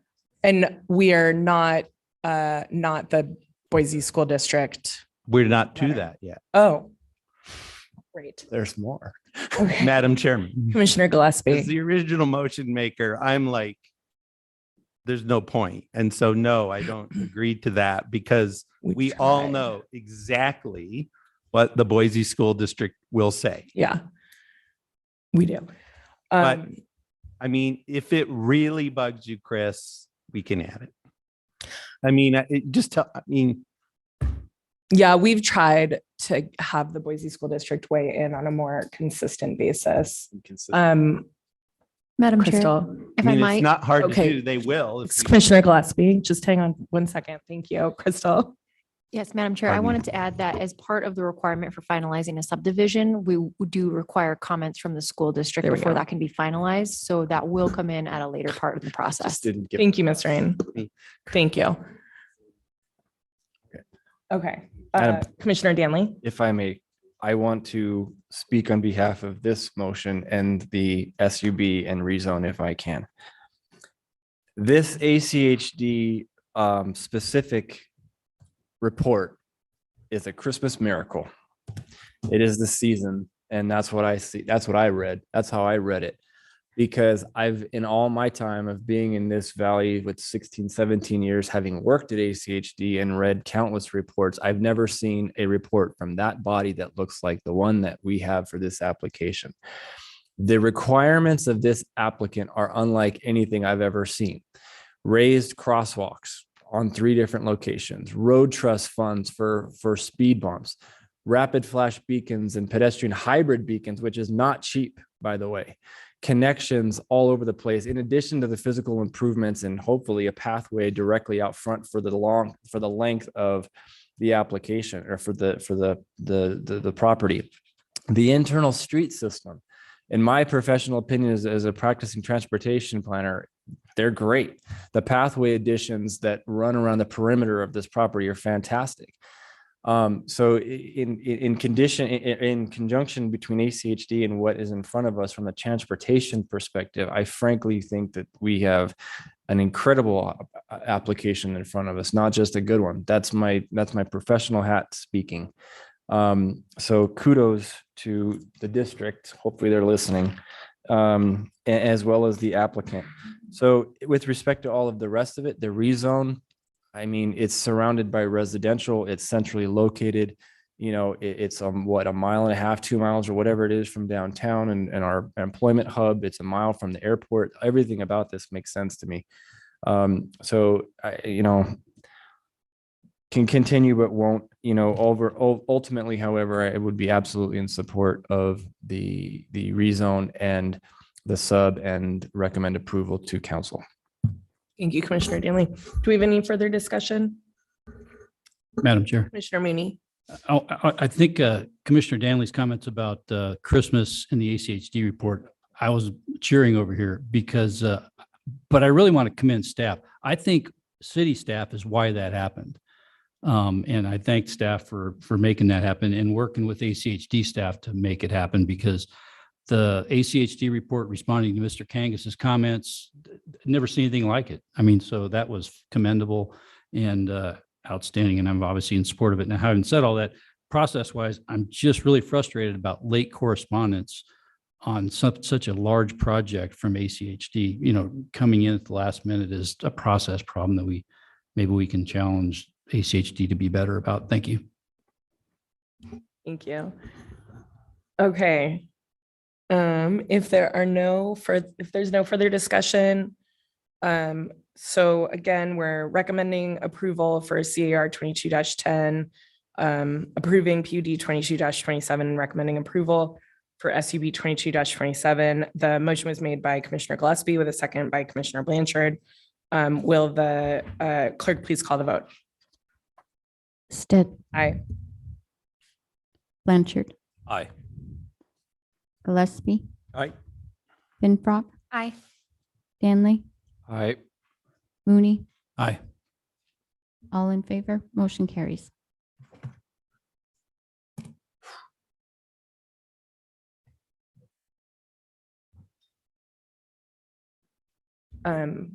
So we're going to move on to item number 7, CVA 22-33 for Nick Van Heel. But we are discussing, and I'll turn this back over to the true chair. We're discussing a deferral for number 8. You're doing a fine job. I don't think you need me. Over to you, boss. We're discussing So, okay, Mr. Schaefer. Commissioner Gillespie. I support hearing item 7, the pool variance, and I support deferring 8 until our next meeting. Okay, which is next week. Yeah. So But- that's fine. I mean, it is 9:25. We do have. Let's dive into the deep end. Let's do it. What our agenda next week is relatively short at the moment, correct? As far as number of items. This is a big one. Mr. Chair, yes, number of items is low. And I'll Okay. leave it at Okay. that. I think at this point, we'll entertain a motion to defer item number 8 until next week. Mr. Chair, Commissioner Finbrock. I move that we defer CUP 22-49 to next week, which is December 12th. Sorry. 12th, 2022.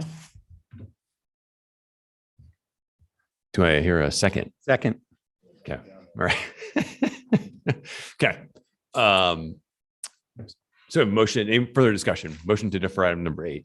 For lateness of hour. So this Due is to a lateness of hour tonight. hour deferral. Okay. Liz, we'll see you next week. Okay. All right. We'll go ahead. I have again motion to defer item number 8 by Commissioner Finbrock, second by Commissioner Gillespie. Will the clerk please call the roll? Stitt. Aye. Schaefer. Aye. Blanchard. Aye. Gillespie. Aye. Finfrock. Aye. Danley. Sure. Mooney. Aye. All in favor, motion carries. Okay, thank you. And I believe that leaves us with item number 7 tonight, CVA 22-33, Nick Van Heel, 1305 North Harrison Boulevard. This is a variance to encroach on the street side setback for a pool on 0.36 acres on R1 CH zone. And we are going to hear from Joyce Johnson with staff to start. Mr. Chair, members of the commission, the item before you is a variance to encroach the street side setback for a proposed pool on a parcel located at 1305 North Harrison Boulevard in an R1 CH zone. The subject parcel is 0.36 acres and contains an existing 4,928 square foot single-family home. The contributing historic home was built in 1906 on the west portion of the lot, abutting the adjacent alley and rear property line. The applicants propose to build a 16 by 32 foot pool within the street side setback south of the home. The proposal has been reviewed by the Historic Division through a certificate of appropriateness, which ensures compatibility with neighboring homes and conformity to guidelines of the historic overlay. But as shown, a mature tree was removed from the proposed location and no permit was obtained. While the location of the existing home, garage, and driveway limits the possible location of the pool, there is no hardship which justifies the granting of the variance. There is sufficient space on the property for the proposed pool to be constructed adjacent to the south side of the home while maintaining the required street side setback. In conclusion, the applicant's proposal does not comply with approval criteria for a variance permit, and as such, the planning team recommends denial. The commission makes a final decision. Thank you, and I'll be happy to answer any questions you may have. Okay, thank you, Joyce. Next, we'll hear from the. What's that? Oh yeah, welcome. Thank you. Nice job. Thank you. Sorry. Okay, next we'll hear from the applicant. Up here, please.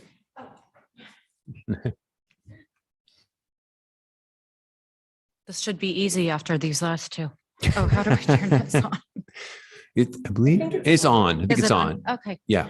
So, You can start with your name and address, please. sorry, Krista Pape, 1305 Harrison, Boise, 83702. Great, thank you. Okay.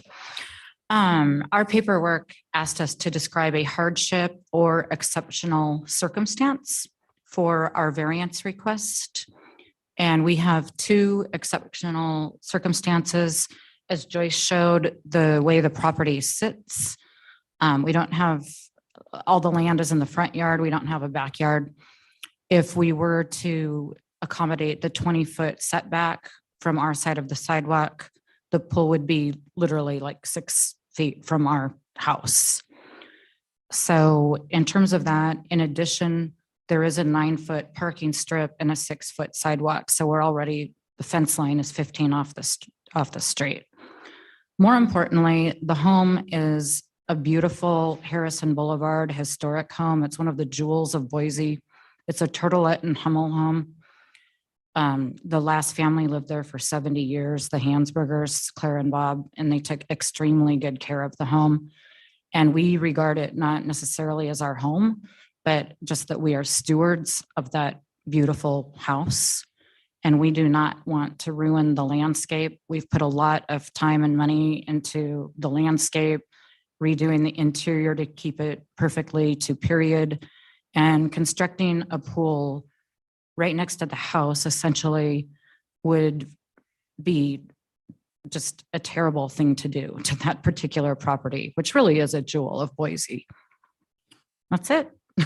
Okay. All right. Thank you. Oh, you have something more? One or two more comments. Yes, we didn't really see the plot plan. Can you, yeah, Can sorry, you hear name me? and address, please. Oh, Yeah. sorry. Nick Van Heel, 1305 North Harrison Boulevard, Boise, Idaho, 83702. So if we were an interior lot, you could,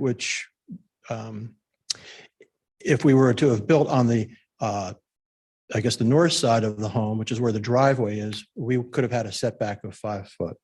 But of course, you don't want to rip out the driveway and the garage to put a pool in there. If you're in an exclusively interior lot, you can still have a 5 foot setback.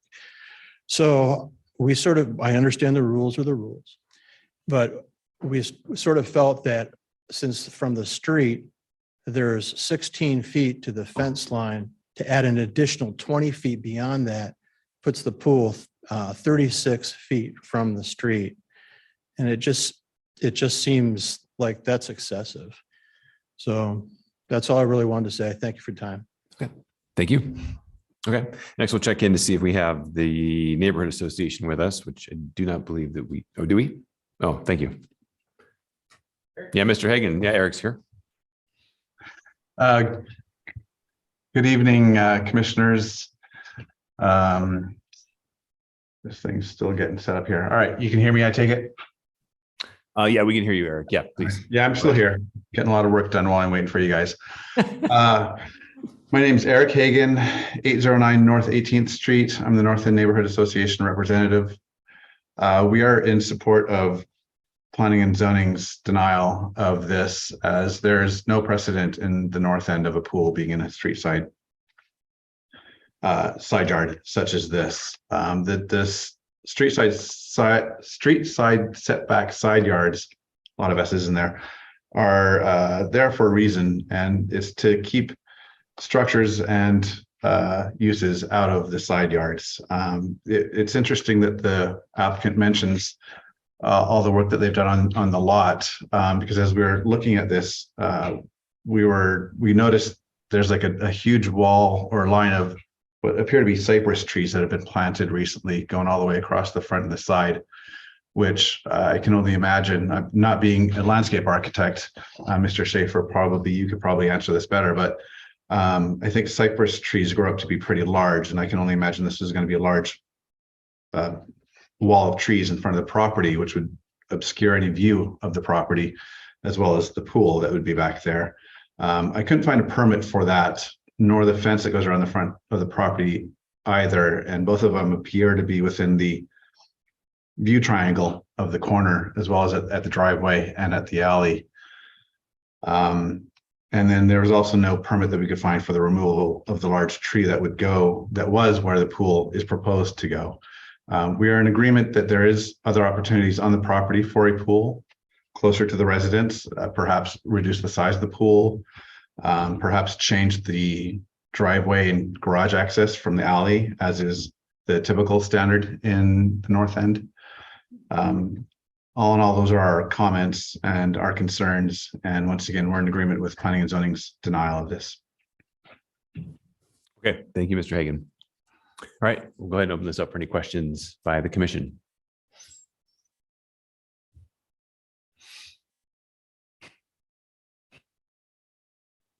No takers? Just one quick one from me then. Are we, staff, we are all in agreement and we understand where the property line is, and it is aligned with the existing fence at the back of the sidewalk. Is that correct? Mr. Chair, members of the commission, that is true. Okay, great. Yeah, that's all I had. Okay, very good. Last call. Very good. We'll go ahead and open this up for any public testimony. If you're here in person to testify, please come on up to the podium. You have 3 minutes. Thank you for your patience tonight. Absolutely. Sean Hammersmark, 1107 North 20th Street. Pretty much, yeah. I want you to know that I'm a native North Ender. I've lived on 20th Street for 30 some years. I grew up on 5th Street and never regretted a minute living in the North End. I love this neighborhood. Until lately, last few years, things have gone a little awry, and I was really disappointed in the removal of the old growth spruce trees in that yard. Devastated.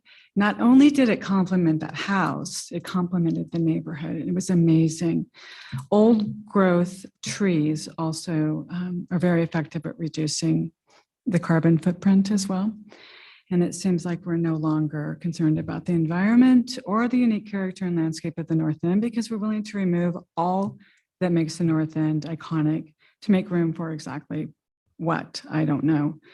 It seems clear that some people don't understand that which makes the North End the icon that it is, because we're willing to replace all that is precious and unique with architecture and designs that are not reflective nor respectful of the very thing that makes the North End iconic: its history, its charm, its character.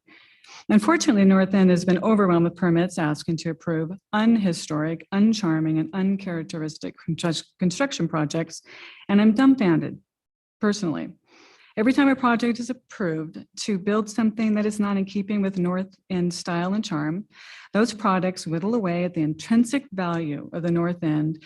And before we know it, it will no longer be the iconic neighborhood where everyone wants to live. And it must be understood that to live in the North End is to live within the North End, and all that that stands for, and that's history, charm, and character. Thank you. Thank you.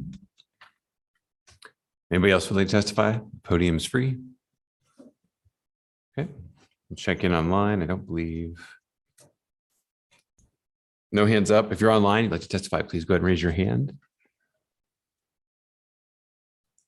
All right, very good. No takers there. At this point, the applicant has a few minutes for rebuttal. You certainly can yield that time if you'd like.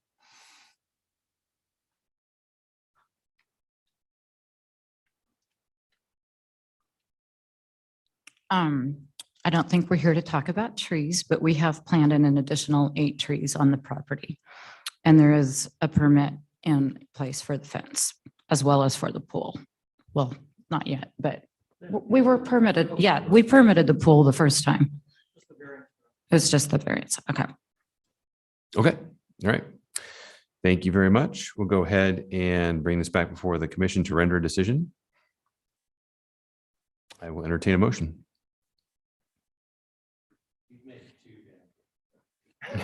You guys are like. Mr. Chair, Commissioner Mooney. I recommend we deny CVA 22-00033 for the reasons stated in the staff report. I have a motion to deny. Do I have a second? Oh, second. Second from Commissioner Stead. Any discussion? Mr. Chair. Commissioner Mooney. Yeah, I agree that there's no hardship with this and agree with the neighborhood association's assessment of the situation. Okay. I don't have further discussion. I agree with that completely and what was listed in the staff report. I think it's pretty clear. Okay, very good. All right. Any final thoughts? Okay, very good. We have a motion to deny CVA 22-33. The motion was by Commissioner Mooney, the second by Commissioner Stead. Will the clerk please call the roll? Stead. Aye. Schaefer. Aye. Blanchard. Aye. Gillespie. Aye. Binfrock. Aye. Stanley. Aye. Mooney. Aye. All in favor, motion carries. Okay, thank you, everybody. We are adjourned.